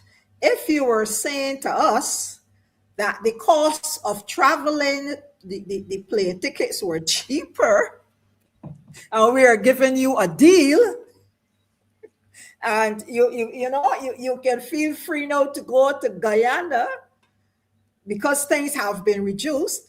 So then I can understand, but nothing has been reduced. The plane ticket is still, I believe, above the average Barbadian to get. So what is the catch? What exactly is the purpose? I mean, how does it differ? How does it differ from the traditional passport travel? I'm searching for an answer. I'm trying to find out what are the stated benefits, because I don't want to assume anything. You can't assume anything when you're traveling, otherwise you can end up in somebody's jail cell. So I want to know what are the stated benefits of traveling with my ID card only as compared to traveling with my traditional passport. So you see, these are questions to me that need to be answered, and questions that citizens should be asking, because are we dealing with a matter of convenience as opposed to privacy? Dr. Ferdinand, let me interrupt you there. I just Please. saw on the screen someone saying Barbados is heading, and Dave, could you put that back up again? Barbados is heading for a serious earthquake. And when I see these things, I like to reject them in the name of Jesus. We can't handle a serious earthquake. So I can't see this and not comment on it. No, I reject that. Yeah, and I would want to hope that there's a metaphorical expression where that is concerned, because I would agree with you in terms of, because we do know that we had one not far off of us a few days ago, and it wasn't very deep and it was quite strong. I still have to live here, so I can't sit down and take that. I will not by my mouth make provision for that at all. Maybe a spiritual, shake up. Yeah, maybe political. I am hoping. Not physical. I'm hoping. Just have to clarify that one. Yeah, I'm hoping Annette would clarify that, just because we don't want to say that she's suggesting that necessarily. But if Annette, you could clarify that for us, so that we know what you really mean. Yes. Because we don't want to, even at the beginning of hurricane season, I didn't even mention this at the beginning of the program tonight. We have begun the hurricane season. I don't particularly even like calling it a hurricane season, because a man's belly is satisfied by the fruit of his mouth, and death and life are in the power of the tongue. Yes. So I'm being very careful how I speak. I speak concerning the fact that we will not have any serious impact from any systems, and that no systems will form across the Atlantic that will threaten the well-being of our country and our region, for that matter. We will call it the rainy season. Yeah, I anything like that I prefer. Yes. And if you do a bit of history and research into the word hurricane, you will find that it was a deity out of South America called the Hurricane, deity called Hurricane, which is a spiritual matter. But as I said, I know Maxine is going to be joining us in a moment. As soon as she gives me an indicator, we will go toward her. You're ready? Yeah? Okay, so I'm going to bring you in. I have the tremendous privilege. I'm just trying to see. Okay, good. I have the tremendous privilege of being the only male on tonight with you two lovely ladies. Can you hear me? I can hear you loud and clear. Okay. We had a problem last time, so. Yeah, okay. But I will say that I did watch the show last Friday, the show that was on last Friday when I got my internet back.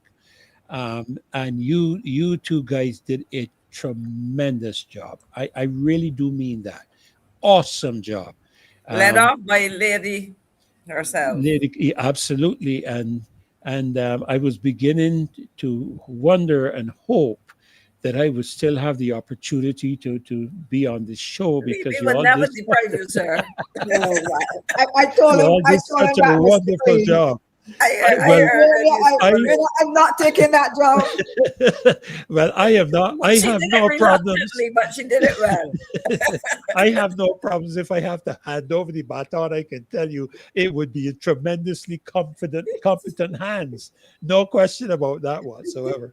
But let's welcome you, Maxine. It's so nice to have you to take the time because we know all of you have busy schedules. We know that, and We it all is do. always a sacrifice to take the time to come on the show.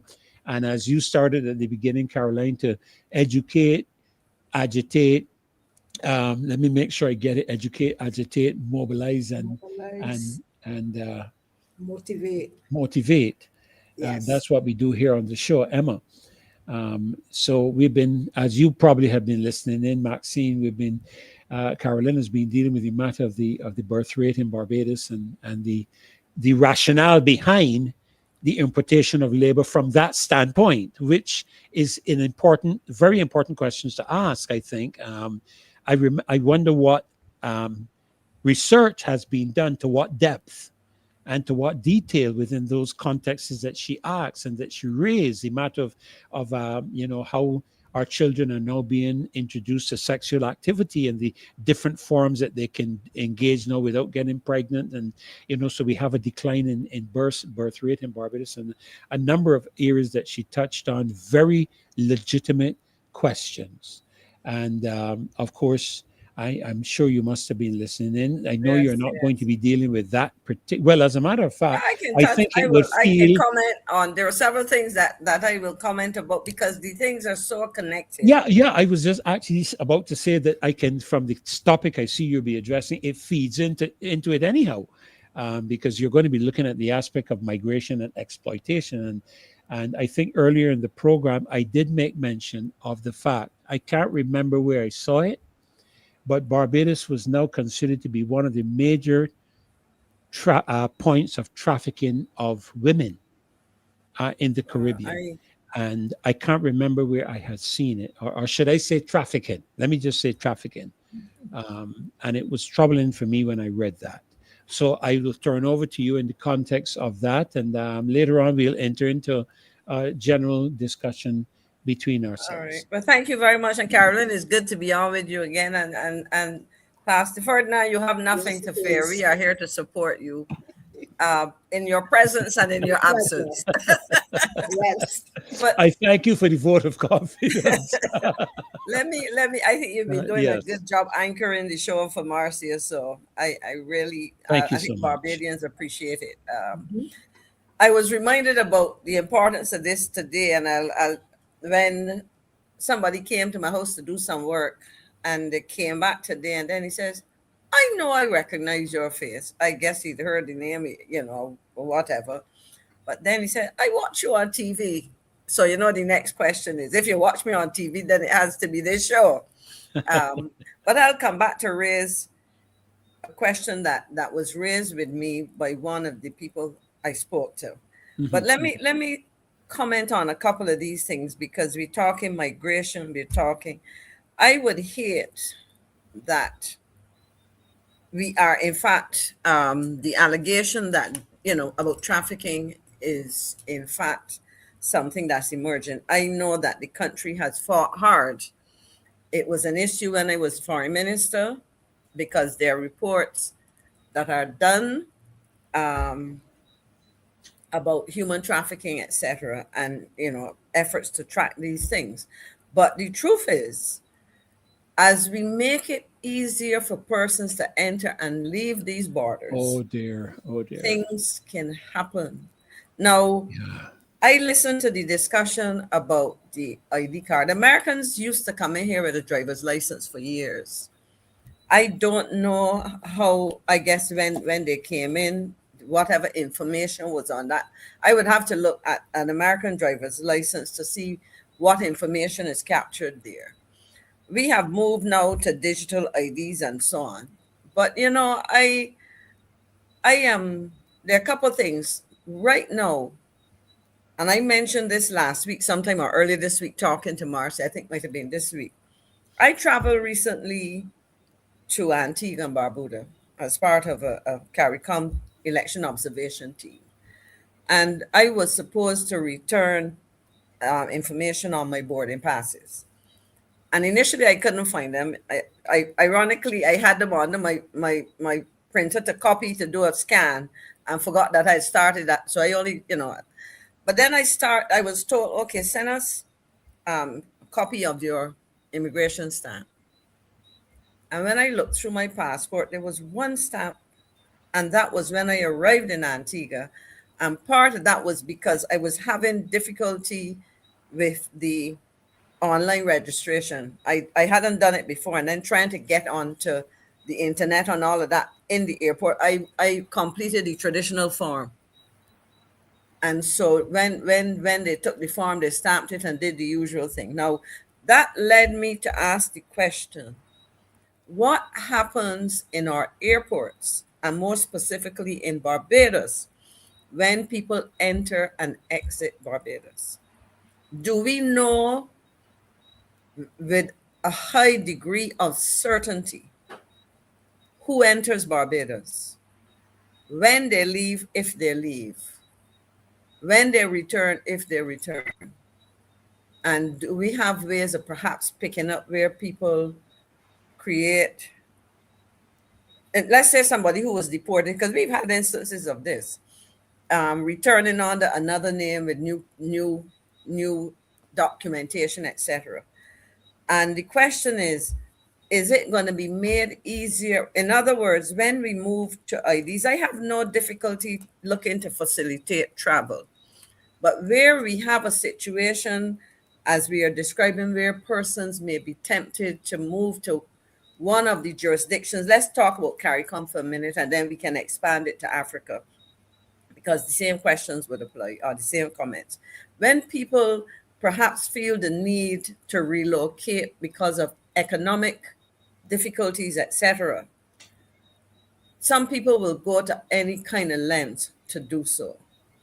Now, when we use, in the case of the arrangement with Guyana and Barbados, when we use ID cards, what's the process? That's the first thing. In terms of administrative, what happens when people come in? Is it the same thing that you're able to capture electronically or whatever? I mean, I don't know what the Guyana ID card looks like now. I would have to ask the question, do they have a similar card to ours now? Are they planning to issue one of, so that's the question. But I want to raise another issue which I haven't heard anybody raise. Can one of you or anybody in the audience tell me who qualifies for a Barbados ID card? And who qualifies, or who should qualify? Who qualifies according to the rules? Or who can get a Barbados ID card legitimately?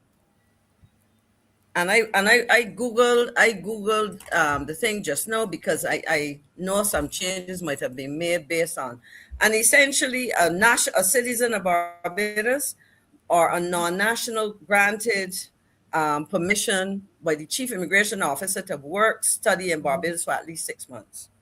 I know people who have immigrant status, people on work permits, people with special entry permits. Now, this is what came up.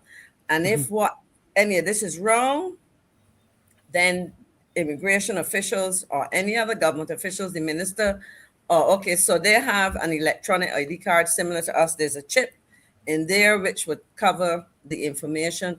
There's a fingerprint on there, which we don't have that on ours. And so that's a digital ID, and a photograph. And a photograph. Well, there's a photograph. So in essence, I presume, because I do not know, that the immigration authorities in Barbados could take, in this example, John Q. Sample's ID card, and based on that, scan the information and save it in a system. So in essence, I assume that if this is done, then we should be able to generate a list as we used to. But the truth is, with the new systems, I have it on good authority that the information is not captured in the same way as it used to. Ironically, you used to have paper. Remember, you filled out the paper, they tore off a piece, they kept a piece, and so on. my understanding is that the records are not as accurate as they used to be. Now, my question is why? But that has implications for people who are moving back and forth. But let me get back to the point now. And I'll use the name that they had. It was John Sample, you know. Assume John Sample comes to Barbados as a student who is studying in Barbados for a year, 2 years, 3 years, depending on where he's come to study. Or he is here working for 6 months, for at least 6 months. Or he has a work permit, or he came in on a special entry permit, or he came in as a CARICOM skilled national. He is entitled, according to what I read, and subject to verification or correction, he will be entitled to apply for and receive a Barbados ID card. So he now has two. He has his Ghana ID card and he has his Barbados ID card. When he travels, okay, it says nationality on this is Ghanese. I would want to see what is stated on our ID cards. But the question is, if he presents a Barbados ID card, is he being treated as a Barbadian? Or is he being treated as what his nationality is? In other words, I can travel 1 week on my Barbados card, and I can travel 6 months later on my other national card, Ghana, because we're talking about an arrangement between Ghana and Barbados. Has this been contemplated? Is this of significance? Or otherwise, I would like the Minister of Home Affairs. He's a brand new minister, so he's a lawyer, and I presume he's been looking at this. I know he talks about he's a constitutionally, he spoke a lot on matters of constitutional law in the past. But I would like to hear from the minister and the officials of the Immigration Department whether there are any problems associated with an individual holding two ID cards. Okay, here we have our ID card. It has the chip information as thing. It has the photograph. It has the photograph. Now, the difference between, or what is supposed, my understanding, I've been asking questions about these things. An ID card issued to somebody not born in Barbados is supposed to have, you see those last 4 digits? The first 6 digits says that this gentleman was born on the 1st of January, 1980. And his number is 1234. If he were born outside of Barbados, my recollection is that 12 would be replaced with a number like 89 or 80 something or whatever. Which would be relative to the country where he was born. Or the fact that he wasn't born here. I don't know if they give specific the country, just say he wasn't born in Barbados. Right. But when you look at that, you're not the average person. Well, immigration should know this, but the average person does not know what was the difference between those 4 digits. They might know that the first 6 relates to your birth date. So I am suggesting, and I was reacting to this, that what appears to be nice and convenient may have some complications that they didn't even think about. And this is important when we are saying in the Caribbean that because we can move relatively freely around the region, there is also a movement of criminals. Now, I'm not accusing any nation within CARICOM of producing criminals, but the reality is criminals can move around the region fairly quickly. And when we have some of these things happen, because if you have this and you and there's no record of keeping it, and you have 2 IDs, because as I said, Barbados, now I don't know what is the reciprocal arrangement in Guyana, for example, and that is something I will ask of one of my Guyanese friends. What is the situation of CARICOM or other nationals, put it this way, non-Guyanese, accessing a Guyana ID card? because the situation may be the same, it may be easier, or it may be more difficult. But we have a situation where significant numbers of persons can, in fact, based on what I just identified to be a set of criteria, are in a position to access Barbadian ID cards. Having an ID card, now we get into some other things. So I think I just was prompted to speak to that based on what Carolyn was saying and what y'all were discussing. Now, if But you you know- talk, it's all tied into migration. I don't know if there's anything you want to respond to in terms of But that. I wanted to ask you something because, as I'm thinking about it, the thing that I guess I can say concerns me. One is the ease at which you can acquire citizenship in Barbados now. You don't have to be here. I don't think more than 6 months. I think it is as a CARICOM person, and I No, think it's no. Well, that doesn't sound correct to me. I thought I'd I heard would need to something. check. Yeah, You go please ahead. do. I will. Please I do, will. because I'd heard, I think it was 6 months for, well, I stand to be corrected, 3 months for CARICOM and people, and 6 months for people outside of CARICOM. I think that is what it was. And the person that I was speaking with was alluding to the fact that I think it was Turkey that had just increased their access to their citizenship to 5 years or 7 years or 5 years or something like that, rather than decrease it. And the thing that troubles me a bit is because I think you would be aware, and I'm sure you are, Maxine, in terms of your foreign affairs involvement, of the United States position with what was being referred to in Antigua as citizenship by investment, Yes. where the United States was beginning to take, I hope the word is umbrage, and somebody would correct me on that. Umbrage sounds correct. But go uh, ahead. where they were concerned about the fact that the Caribbean countries were not vetting these persons effectively enough, who can inevitably mean ill toward the United States coming in from another country, but they can come to the Caribbean, obtain some kind of Caribbean identification, and then enter the United States a lot easier. And as a result of that, create problems within the US. And as I was giving thought to that and observed this, I just wondered if the scenario that you painted, where a Guyanese can come here and obtain a Barbados ID, does that also now open up the avenue for them to obtain a Barbados passport, which, of course, as you know, would give them greater, because the Barbados passport, I believe, has been rated among one of the most valuable in the world today, and I just wondered if one can lead into the other, which of course would make their access to a country like the United States considerably easier.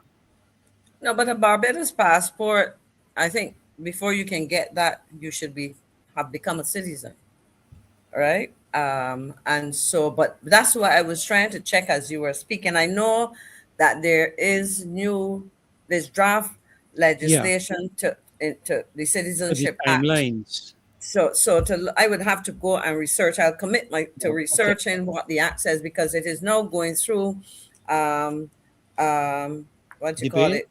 Well, it's one of these special committees. What do you call it now? The exact title of the committee, where it goes just as you had with other pieces of legislation that we dealt with, where you had a joint committee of Parliament and so on, one of those arrangements.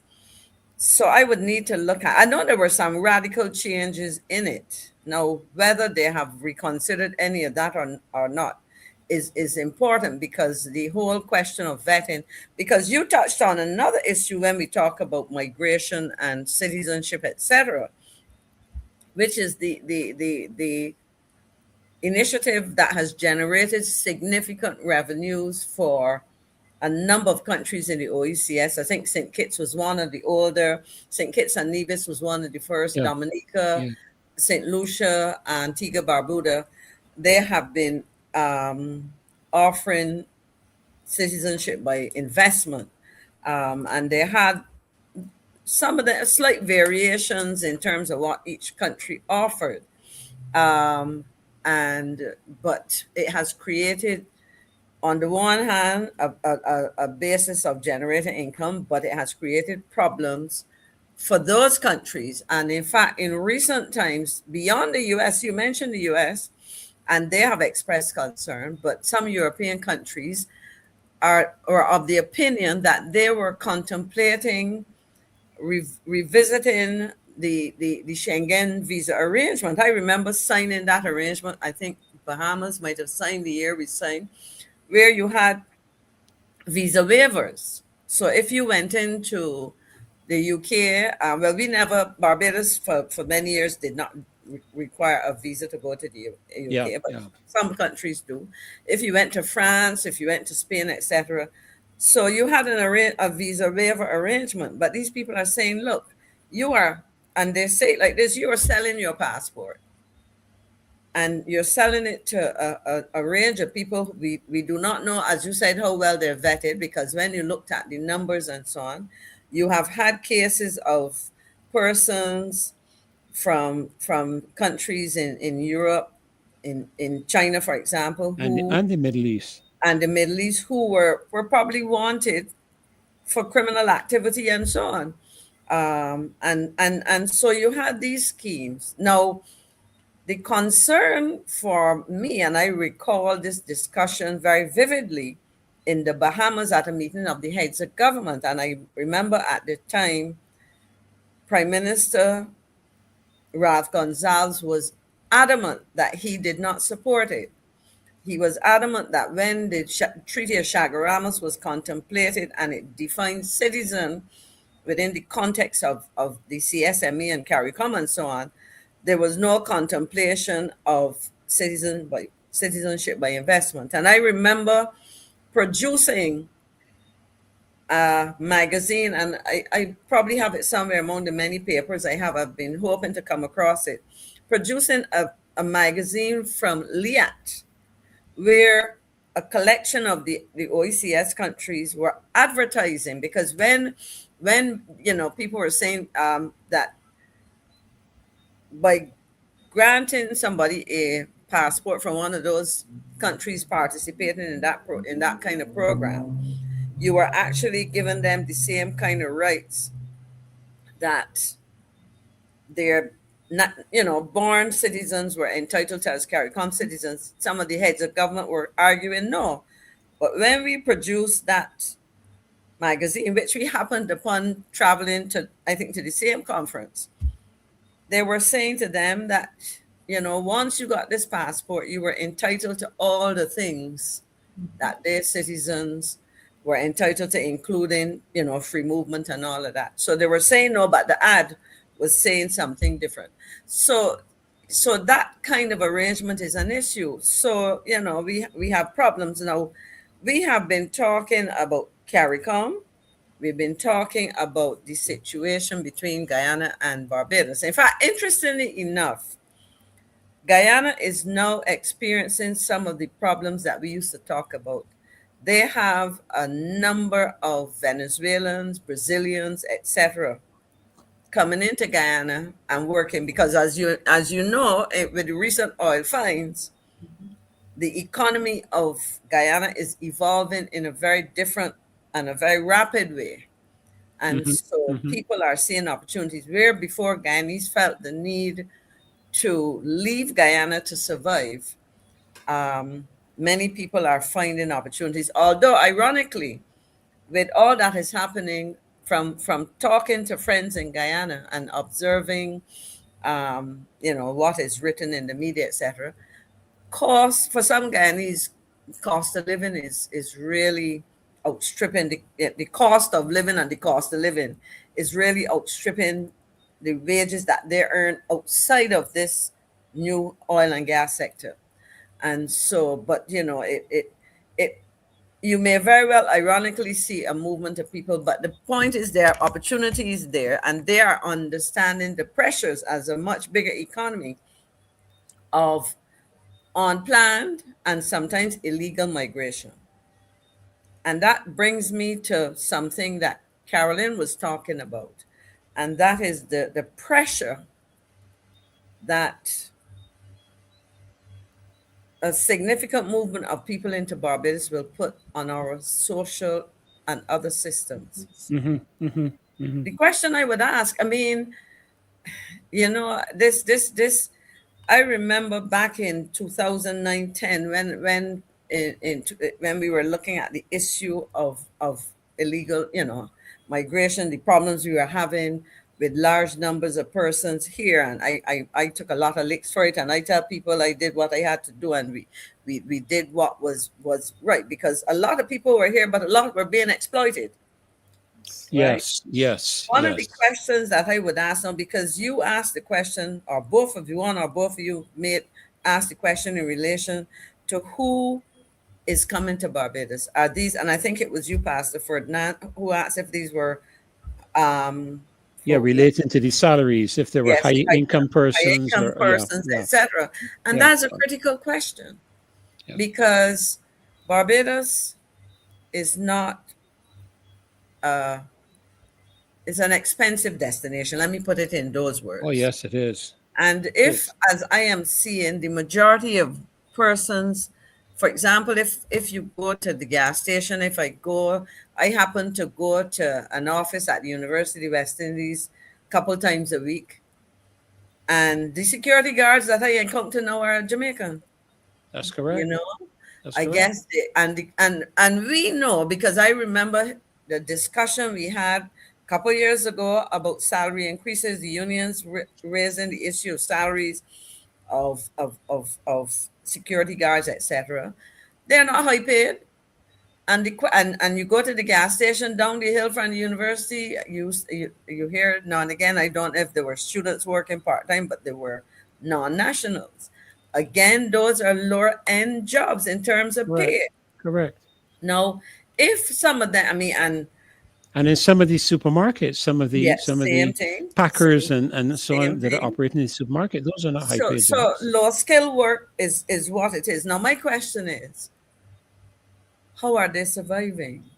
In fact, that was a conversation I had with one of the gentlemen working here by me today. And the question was, and one of the gentlemen responded, I even teased him kind of. He said, well, that's because they are doing multiple jobs, some in the day and some in the night. Suggesting that some people are finding themselves in areas that let me be frank. What he was inferring is that there were some of the young women in particular who were prostituting themselves. Now, that cannot be good for them nor for this society. And that was an issue that we solved. So in essence, a young woman, and I would say a young man, unfortunately, because we have communities in Barbados, you know, where they're male prostitutes, heterosexual and homosexual. You understand? And so if that is what a young man or woman would be reduced to survive, that's not good.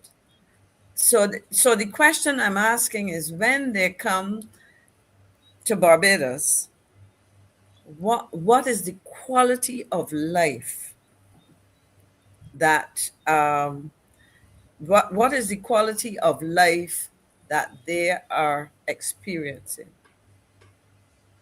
Carolyn, I can pause there and get a reaction from you. Yes, because I wanted to ask a question too, and I'm thinking about my Barbados, our Barbados. Will we see a rise in homelessness? Because we were trying, we were looking at trying to, you know, reduce homelessness in Barbados. So will we now see an increase in homelessness? Will we see an increase of, I don't want to say vagrants, but on our streets? Will we see an increase of people begging, whether it be at supermarkets, whether it be at gas station, whether it be places where you go to eat? Will we see an increase in that? We know we have already have housing issues. We cannot house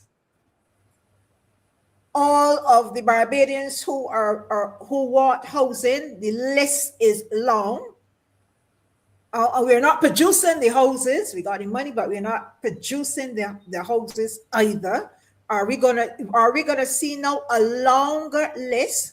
Will we go back to the stage where, Ms. McLean, I heard you speak about it, where persons are now willing to be put up in things just like pig pens or sheep pens, or will we go back to, and I will say go back to the level of where our slaves were living? Because that is how slavery, that's where the slaves were. Well, in things like cow pens and that kind of thing, the galvanized structures. Will we go back there in 2026 with all of these people that are coming in? And you were saying, what caliber of persons are we attracting? Skilled labor, or are we attracting the low end? And it depends on who we are having. And I let's say, okay, the high-end persons may be able to go to a hotel, get the high-end jobs, and go to a hotel or live or Airbnb, something like that. But the low-end workers, and based on what we saw from that lady Nigeria, are we attracting these kinds of people?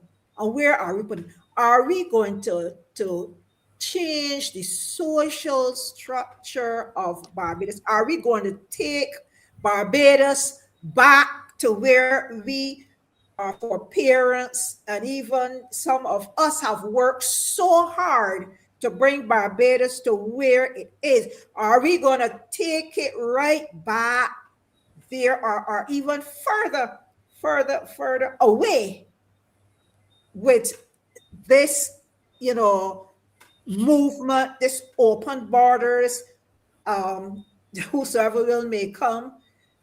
Well, I think that's an important question, and I know I can. Well, I don't worry about detractors when they start. They like to run with the word xenophobia. I don't know if they like pretty big words or what, but I tell people I am by no stretch of the imagination xenophobic.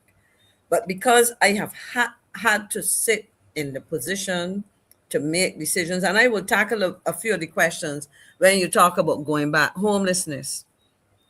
I have had to authorize the payment of airfares to return Caribbean nationals to their homes because they were on the streets, out of a job, and unable to pay to go back from whence they came.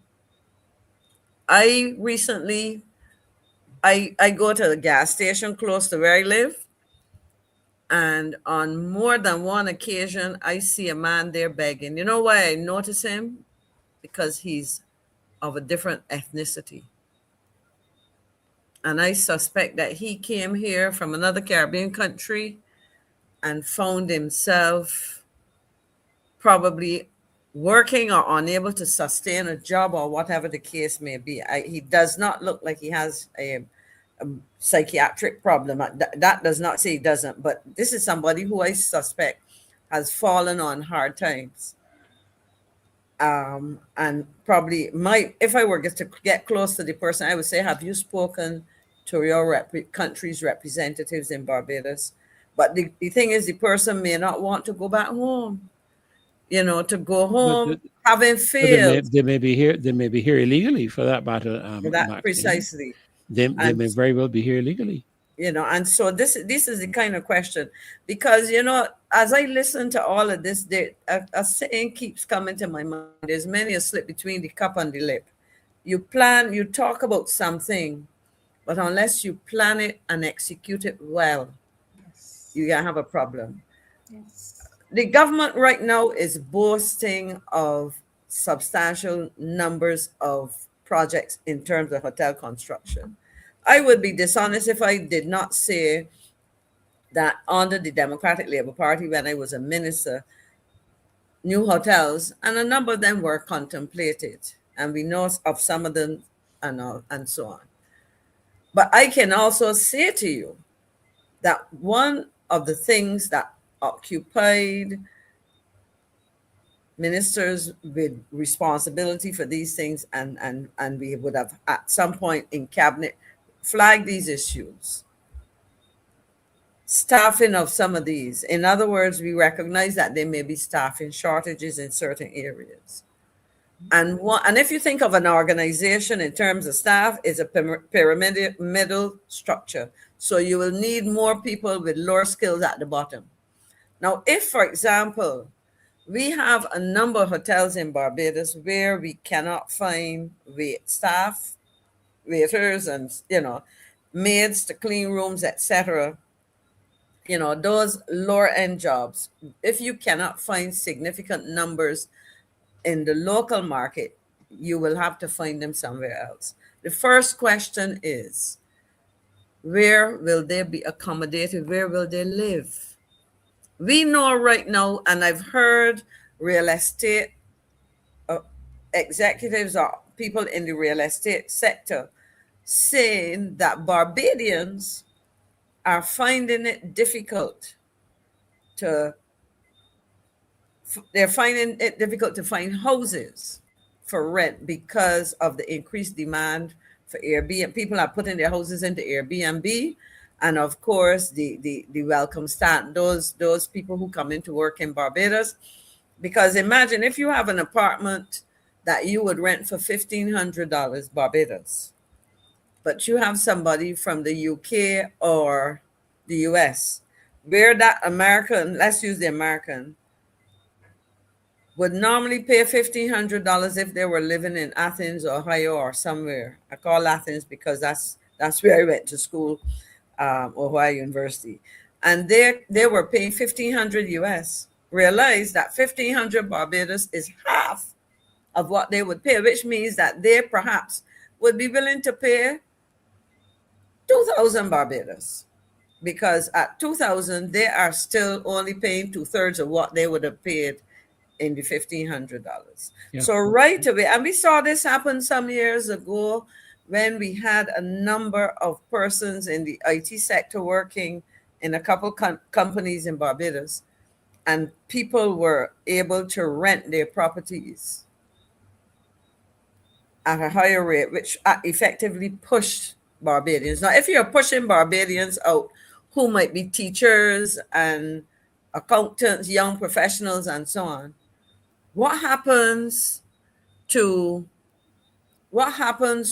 those persons who come in working for minimum wages as a security guard or a gas station attendant? So what happened? You're gonna, Carolyn, you have a comment to make. Yes, I have a comment to make. I've worked in a sector which we would say carried the very low-end workers. And I have seen those workers long for the opportunity to get jobs in hotels as a housekeeper.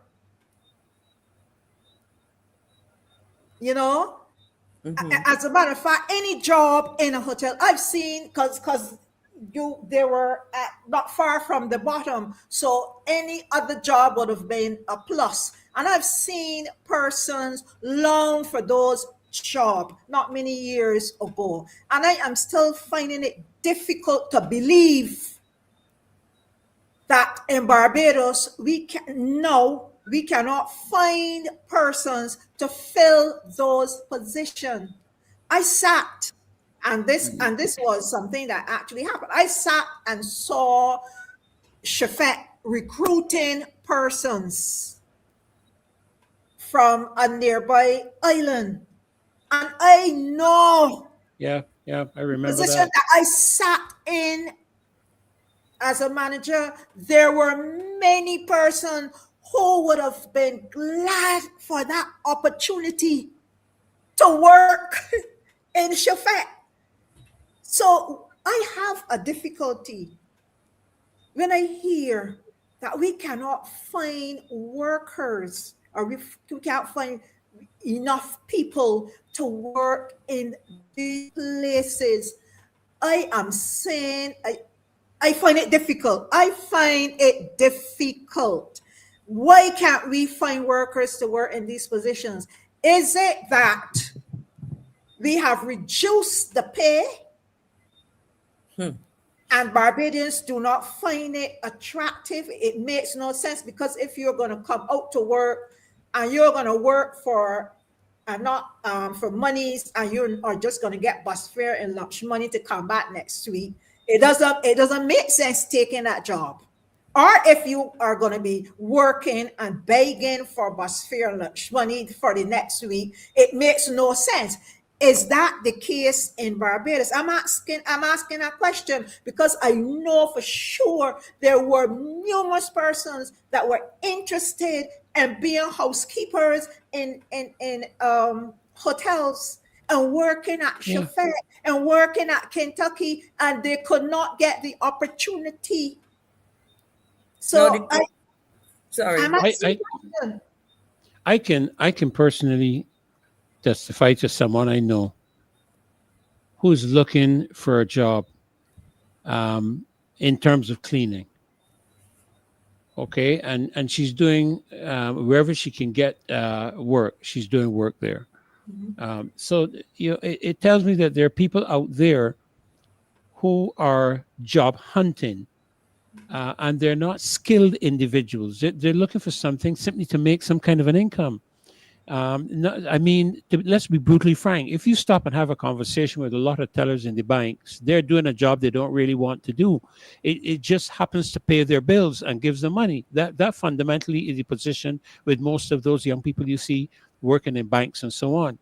But I wanted to quickly, if I could, touch on the matter of housing, because this is very concerning, and it should be concerning for all of us, because just today I was having a conversation with a gentleman, and he had received a call from, I think it would have been the National Housing Corporation, NHC. National Housing Corporation. He received a call. He had put an application for a home several years ago. He got a call not long ago for a home at Lancaster.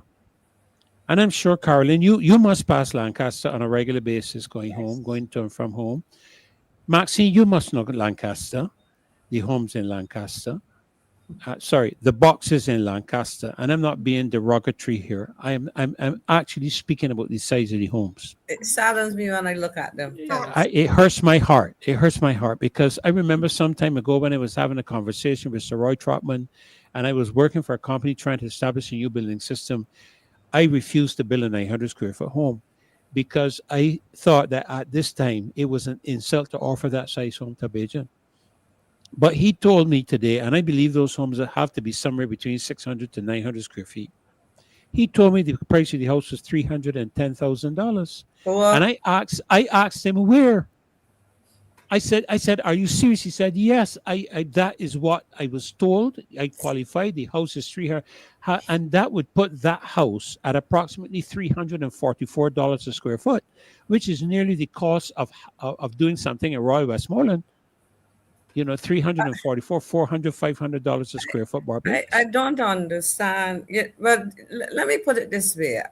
First of all, I am concerned that the vast majority of houses now are using a single method of construction, precast concrete and so on. From my observation, I live near what they used to call the Venezuela houses. Remember, there were those houses, and there were several designs. And I remember the people there was one particular design, many of them were precast concrete. But some of them were very difficult to modify. Now, I have advocated as a credit unionist for years that we look at how we finance mortgages in terms of the demands that we make on somebody calls them glorified slave huts. I call them, that's Sherry Johnson. That we look at how we, support house ownership. And let me explain. you may have a young person or a young couple who want to get a home. Now, the business of a starter home and trading up and, you know, changing for a bigger house is not necessarily reality. We don't have the luxury of space and so on to, you know, in terms of land space. But I believe that if I have an idea of a house in mind, let's say a 3-bedroom house designed in a particular way, that I can probably be allowed to construct that house. You have the original and the final design. You know what it is going to look like.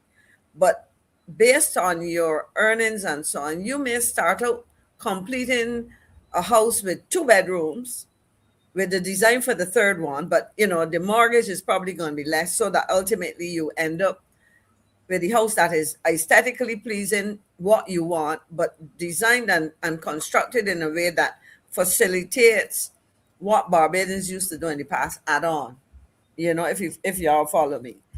Mm-hmm. But when you see these boxes and you ask yourself, what am I going to do with this? And then you tell me it costs $300,000. Yes, I was shocked. I was shocked. And then put it this way, when you think of having to get a mortgage for $300,000 and something, and you are paying for that over 20 years. Yes, we know the future value money. I don't want to get technicalities and so on. But think of what it's going to cost you in the long run. So something is wrong. And I think one of the things that I consider wrong is that people are not being given options. Correct. They're not being given options. And not only that, you know, Maxine, because as you all are talking about persons coming into Barbados to work, and we're talking about placing obviously an additional strain on our you know, housing, health, and all these different kind of areas. If they are coming in on the lower end, and Barbadians are already struggling because as we have rightly identified, Barbados is expensive. This is not a joke. I traveled to Cayman, Maxine, Caroline. I buy a package. I'm telling you, I buy a pack of Eclipse biscuits in Grand Cayman for anywhere around 60 cents Cayman. Maxine, you know a Cayman dollar is $1.23 US. So if I'm paying 60 cents Cayman, it means that I am paying around $1.30, maybe $1.35 US. Sorry, my apologies. I'm paying around 85 cents US for that package of biscuits. That's $1.70 for a package of biscuits that sells here in Popular for $2 and something cents. Okay. And it has to be packaged, containerized, shipped, imported, paid duty, marked up in the supermarket, and still 50 something cents cheaper than in Barbados. So Barbados is a very expensive destination, because when you take into consideration a person having to buy a home at that level, the target market for those kind of homes, you're talking, Maxine, a mortgage. Let's say they can't afford the car, so they have to travel by bus. And you know, in some instances, they may have to take 2 buses, a bus to get them maybe to Bridgetown or a bus to get them to Oystins, and then they have to go on somewhere else. Or something, yeah. Something like that. And they have to do that every day, every week, 6 or 7 days a week. Added to that, going to the supermarket, that has nothing to do with any children that may be involved, anything to do with school fees, nothing. It boggles my mind that we are bringing into Barbados persons to employ at that level, given the status of things in Barbados at that level. Now the question, my response to that is that we, based on all that we've described, Carolyn correctly talked about the declining birth rate, and as I listened to you, I remember my first trip out of Barbados. I was 18 or 19. I went to St. Lucia for a week around at Easter with my sister and a couple of her workmates. That was my first trip out of Barbados. And back then, you know how long ago that was? I noted something, and I said to my sister, but you know, I realized that I don't see a lot of pregnant women in Barbados, and that was years ago. And so we are facing this. But because we are facing it, we cannot just willy-nilly rush off and speak to part of the problem and or come up with a partial solution without analyzing how we avoid further complications or what are the requirements. The problems, yeah. You know, because I mean, think about it. I mean, we hear of illnesses and so on. And I remember I could walk y'all from my house down the street or up the street, because if we're going north, we go down, but we go up St. Lucie, right? Carolyn, we don't go down. Barbados, you guys go down north, you know. I can walk you up the street to an apartment complex where, when I used to feel comfortable walking in this neighborhood on mornings, early o'clock, you would see people leaving and so on. And I was told that in that apartment, because I saw several people and you would see things hanging and so on, that essentially there were some guys there who were sleeping, I would call it sleeping in shifts. You work there, so I go to work and you work night. So when I'm gone, you sleep. But these are adults sharing the same bed and they're not necessarily, they're not a couple. You understand? That can't be healthy. Yeah, you know? No. I want to ask the question: Who is profiting? Who is profiting in all of this? The people who pay lower wages than Barbadians, than probably you see, we have official wages and so on. But when a person comes in here, you mentioned Colombia. And I have heard a number of Spanish-speaking persons working on construction projects in Barbados. Yes. And I understand some may be from Cuba, some may be from Colombia, probably Venezuela. And that is the kind of questions that we have to ask ourselves. Now, they come feeling desperate because unemployment levels are high in their country. And you are hiring me to as you, Carolyn, as a contractor, you know, into construction. And you say, okay, come, I will give you a job. But you know, Barbadians want $150 of them, just pulling numbers out of a hat. But I'm going to give you $100 or less, and I'm going to provide some kind of accommodation or whatever, or I'm going to pay you something and I take out something. So in essence, the person who is getting your labor at a rate lower than would normally be market rate, the person who provides the accommodation, and I will speak, I don't know who the building belongs to now, but I can take you in the same way I can carry you to show you where those guys used to take turns sleeping. I can take you to an unfinished building right now. I mean, people live in unfinished houses, but I find it interesting that this building is unfinished and it is providing accommodation for workers who are working on a construction site, which will soon finish and look real nice and pretty. I would love to see the inside of the buildings where they're staying. And these this is not the agents. I have another question. What rule? Before you go to your question, this is something, Maxine, I've witnessed this in Grand Cayman as well, particularly with Filipinos and to a less extent Jamaicans. But you will find in some instances in Grand Cayman, 3 and 4 and 5 families living in one apartment. That's the experience that I've observed now, and that's because, of course, I think the government is trying to change that now, where you have to prove on availability of local worker to even get a work permit, you know. But people were getting these people in, especially after Hurricane Ivan. You know, everybody was scrambling to rebuild and all this kind of stuff. So, you know, they were trying to get people from all around, because Caymanians do not do menial work. This is a reality. You can't talk to Caymanian about no plumbing, no cutting the lawn, and they want the high-paying jobs, but they don't want to go through what is required. But I wonder, I would hate to see the same thing developing here.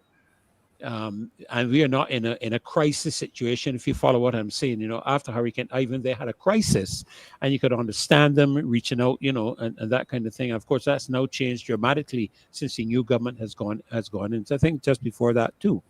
But I wouldn't like to see that developing here in Barbados, and I fear that if we continue down this road, because I don't know how much proper planning, research, due diligence, if you can put it that way, goes in from the start of a policy to its completion to see if it's feasible and what the results will be inevitably. You talked earlier, Caroline, about the abortion law in 1983. But the consideration 43 years later, I don't think back then in the Tom Adams regime, they were thinking about 43 years later creating a population problem in Barbados. Do we want to go to that same predicament now, where in another 40 years we find ourselves in a mess? And the question I asked, where does our Labor Department and our unions stand in all of this? What is happening? I'm not hearing, I'm not saying they're not doing anything, but I'm not hearing the concerns out there. Where do they stand? And this, we know our Labor Department is grossly understaffed and can't get out there to see what is happening. I don't know if it is deliberate or not. I'm asking a question. But what about our unions? And these people are closely linked with the government and know what is going on. What is happening? I'm not hearing anything. I'm not hearing anything there. And I would want to say maybe Barbadians need to take some shares out in this radio station. I don't know if the both of you have heard of this radio station. I believe you would have had WII-FM. We heard about that. WII-FM. Walks in it for me. Okay. Gotcha. No, but you see, we are touching on some very serious issues. And I'm glad that you remind Barbadians that the unions are important. And I can say this, I've been around long enough now. I can claim to have been here for the 70 that we've been promised I get mine. So nobody can tell me that I haven't been around a long time. And I've been, as a child, I used to read the newspaper from cover to cover and so on. So I stayed informed. But there was a time, even though some workers were not unionized, you would hear the voice of the union speaking on issues that touched on workers who were not unionized, who might have been difficult to unionize and so on. But for some reason, for the most part, we're not hearing anything. I recently heard somebody from C2 SAB, I think, raising some issues. But the question, and Labor Department, we used to have, in terms of the Labor Department, persons responsible for inspecting, job sites, etc. We had regimes where industrial accidents were supposed to be reported. My question is, are these mechanisms still functioning as they're supposed to? National insurance. We used to have inspectors. Yes. Because we're talking, there are several things playing out here. Mm-hmm. I haven't mentioned it because I wanted to get the exact provisions, but I remember the Prime Minister speaking to access to health care for citizens of CARICOM. I would go back and look to see exactly what we have committed ourselves to offering. And so the question is, are we in a position where we have large numbers of migrant workers, legal and illegal, but who in the vast majority of cases are earning relatively low wages? Are we in a position, first of all, what happens to them when they need healthcare, for example? And two, are we in a position to deliver to them what we have promised? And what is happening to our original domestic population, to Barbadians, the people who have been living here for a long time, who normally qualify to have access to these services? I remember issues with the drug service. You know, we had situations where persons, and I remember, and this goes back to time before I was in government. I remember as a moderator of a call-in program, when at the height of a situation where people felt that there were large numbers of persons who had overstayed their time based on the rules, getting calls from people who work in the national health system. And I remember somebody calling me about a polyclinic, because in some of the polyclinics, dental care was provided. But what this parent or guardian did not understand, that when they presented as Ferdinand Nichols, this little boy presented as Ferdinand Nichols, when Ferdy opened his mouth for the dentist, there's a dental record, so that when they pull Ferdinand's records, they realize, but you had this tooth done before or whatever. This is not the mouth that we have a record for. But what had happened, they brought your little cousin from, as we say, over and away, and presented him as you. And so those were the kinds of things people would call me when I was a moderator and said, this is what is happening.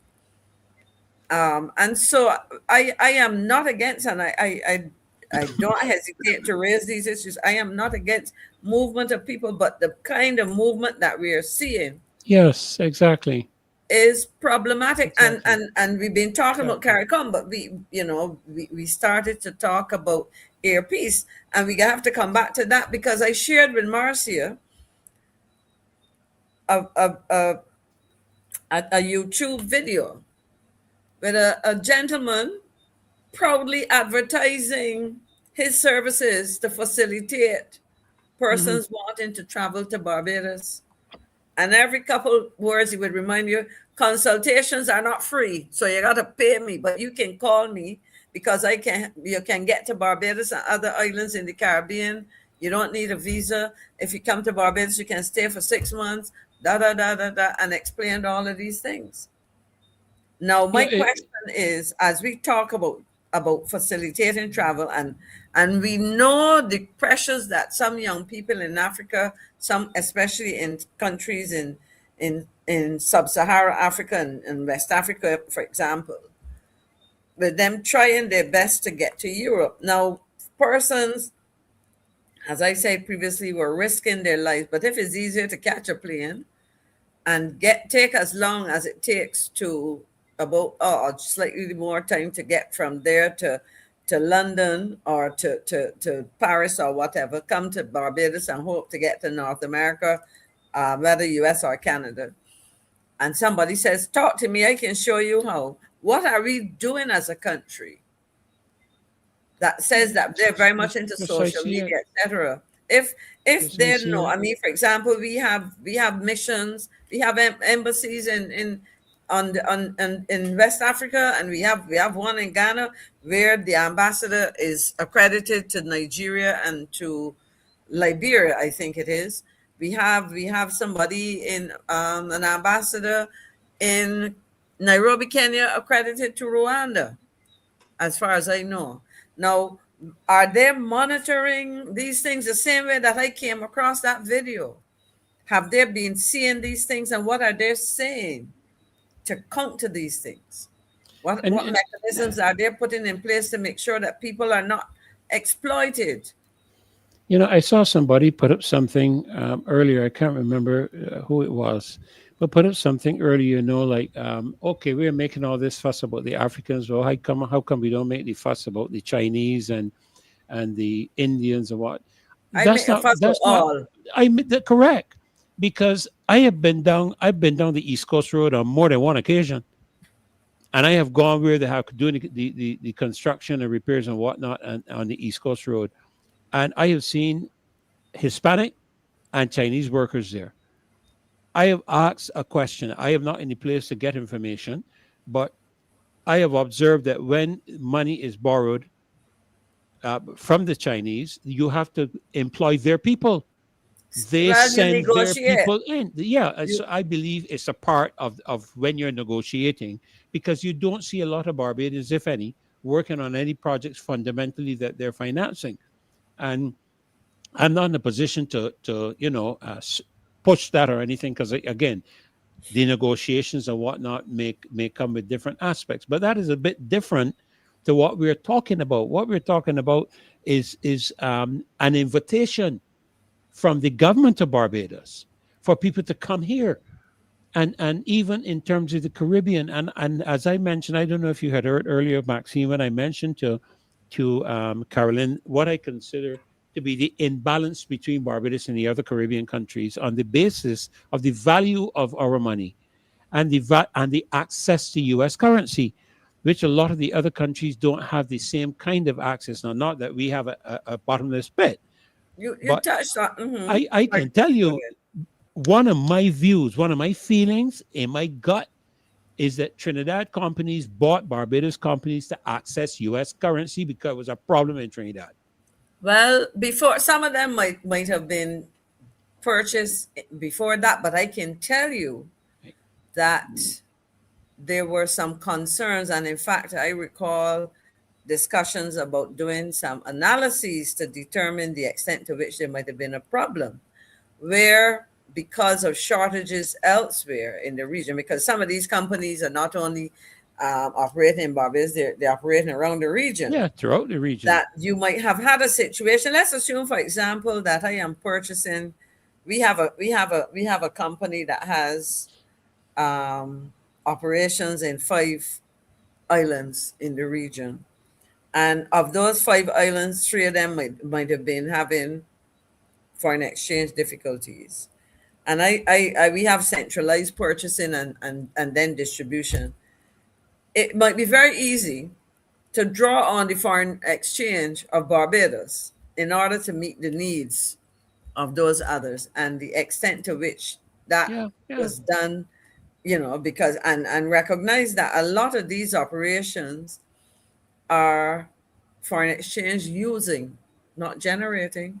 A distribution arrangement that is selling to Barbados and importing a lot of things is using money to finance the imports, but the domestic sales are in Barbados dollars.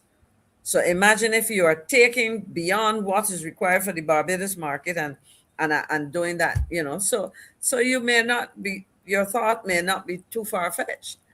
Well, I mean, because at the end of the day, when I stop and I think about it, it's such a challenge. And incidentally, I don't mean to change the subject or anything. We were supposed to go on to something to do with oil. Well, obviously, we're not going to have the time to do that tonight, which, of course, is something that I actually wanted to touch on a little bit, because I wanted to find out the conflict between climate change and the perspectives for fossil fuel and alternatives. That's a longer discussion for another time. That's a big subject. 10 o'clock, right 10 o'clock, God. No, 10:03. Yes. We can't even begin that.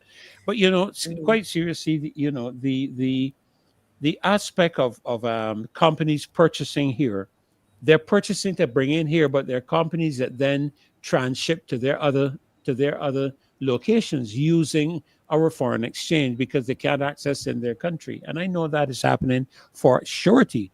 I can't say how, and I won't say how, because then it might expose some person. So I love that David's telling me we got to head to St. Philip now, Sophie.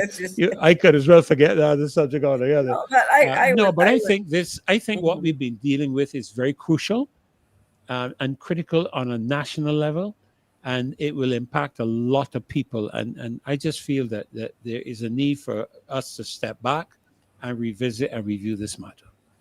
For sure. Well, I'm going to give a closing thought and give you ladies the opportunity to close with your thoughts. As a matter of fact, let the ladies go first, since I'm the only gentleman here. I called myself a gentleman. I gotta watch that. And you are. Don't worry about Yes, it. we agree on that. But okay, some people would say I was begging. I was begging for that. For that. You don't have to beg. Don't worry. No, but really, I'm going to give you all the opportunity to share your closing comments. I mean, we've touched on so much tonight, Carolyn. I can't believe on how much we have covered, and I hope that for many people it has been a real time of education, because I don't think a lot of us give thought, conclusive thought, seeing it through to a conclusion on these matters. And I really think that it is critical for this to happen. So I'm going to leave you ladies to decide who goes first. Carolyn, lady first. Carolyn, Carolyn. Okay, and then you, Maxie. C before M. Yes, there you go. Alphabet. I accept. And I would come last because I'm N. What I want persons to understand, that personally, I am not against free movement. Let me make that clear. It is great. It would be great if the Caribbean nations can come together, if CARICOM can work, if we can get together and we can push one product with various things happening in the island, and make the Caribbean a place that persons want to come to. But I believe this movement in Barbados, 166 square miles, it has to be managed and managed well. I reflect back on us having the ability to create just a list for elections of voters lists. And we made a mess of that. And I'm concerned with what we are doing now. I have lots of questions, and I'm imploring us to manage this and manage it well. Thank you so very much, Carolyn. And again, your contribution tonight, very down to earth. And to be honest with you, I would say brilliant. Really, sometimes it takes down to earth talk for people to understand stuff, and I really appreciated it. Maxine, I just want to say that when we talk about economic policy, economic programming, etc., we have to recognize that those kind of decisions will have implications, social and other implications. And it is not enough to talk about these things. We have to understand that bad decisions that are not operated or determined or are examined on the basis of a full and comprehensive understanding of the issues and how they interact can lead to very serious negative consequences. As we talk about migration, even if we talk about negotiations of finances, you made reference to the Chinese, for example, and I can tell you that having sat in negotiations where it came to financing of projects, etc., negotiations included addressing the need to employ Barbadians. So in essence, it is not a foregone conclusion that you have is an all or nothing situation. But I am concerned that Barbadians and their interests have to be put first. It has to be at the center. And right now, I'm not seeing that. And I will end with this question that was posed to me. A small businessman said to me recently, why is it that during the time you were in office, meaning government, and Barbados was supposed to have had this very high debt, etc., small business people like me were getting work. We were getting money. Money was, in his word, coming down to our level. Why is it that we are not seeing that now? And what I say to him, the answer to that is, who is getting to do the work in Barbados, wherever it is. And I end by saying that there is a concern among Barbadians, not only people looking for work as employees, but people who are business people, people who are entrepreneurs, small operators are saying we are not being given an adequate chance to get, in his words, a piece of the pie. And that cannot augur well for this country. Absolutely not. And I can tell you, I'm troubled in the sense, of course, we have young people coming up in our family, and graduating and coming out looking for work and different kinds of things, and to hear that they're going to have to compete in the job market with persons, and they're looking for jobs, and I'm not going to subscribe to the wholesale perspective that people don't want particular work. Not when I drive around the country and see the young men, as I mentioned to you, Caroline, the young men cutting grass on the side of the road. I know that is not what they want to do. I have actually stood up on a spring garden where they were cutting the grass on the side there, the side to the beach, and talked with them, and they're telling me, this is all we can find. It's not what they want to do, but it's all they can find. So rather than do nothing, that at least they're going to do that they can make a little bit of money, hopefully with the intent at some point in the future getting to do something that they really want to do. So I'm thankful to both of you for really a phenomenally educating program tonight. It has been full, not only of education, but a lot of questions. I hope that the authorities that have a big book, because there were a lot of questions that need to be answered tonight. And as I said at the very beginning as I begin every one of the shows I host, I have made a commitment to my country and to my flag to defend and uphold its honor, and by my living to do credit to my nation. That is a commitment I have made. I am not a partisan person. When when campaigns are over, we get down to the business of our country and doing what is in the interest of our country. And I don't mean to sound disingenuous, but there are times I feel that people wake up in government with an idea in the morning and implement a policy without thinking it through to conclusion. And it is becoming increasingly evident when we have to deal with these kind of things, because if to me this was thought through, this is something we've learned even in business. I didn't do a degree in business, but when we were embarking on bringing BMW to Barbados, we had to think it through to conclusion. Was it successful? Heck, look around the country and you can answer the question if it was successful or not. But we had to think through every facet. We had to think through service, parts. We had to think through training. Every single facet of the business had to be thought through. And so it's very important to me. I really personally think that they just don't, and I don't mean to reflect on any of the technocrats or any of the workers in government, but it's just like I don't think they go right through to the conclusion.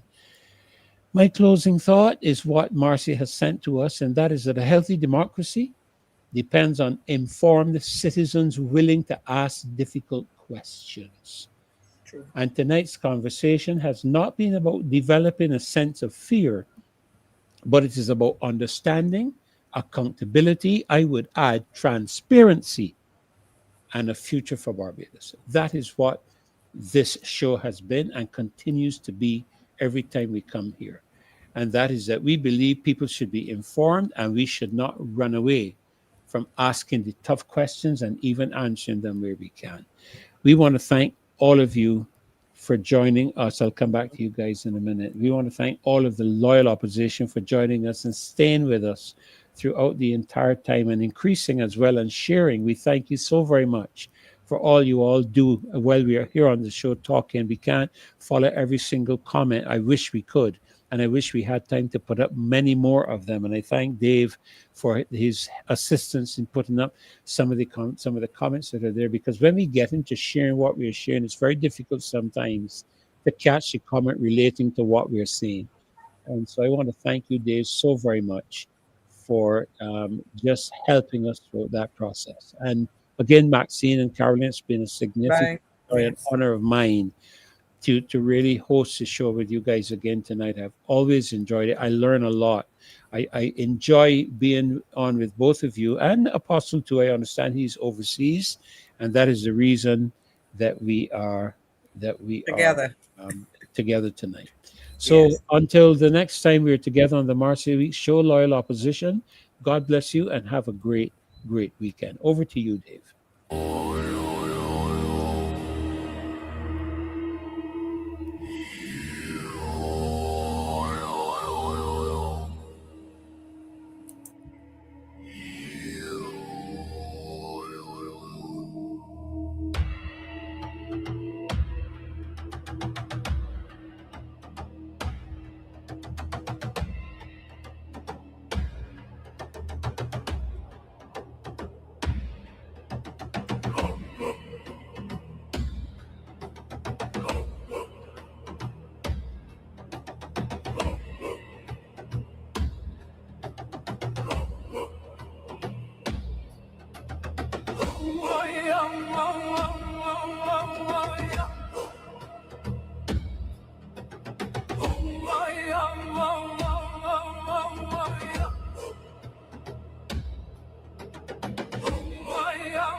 We the remnant, chosen for this hour. It's wartime. I plead the blood right now. Every spirit not like God, you gotta go.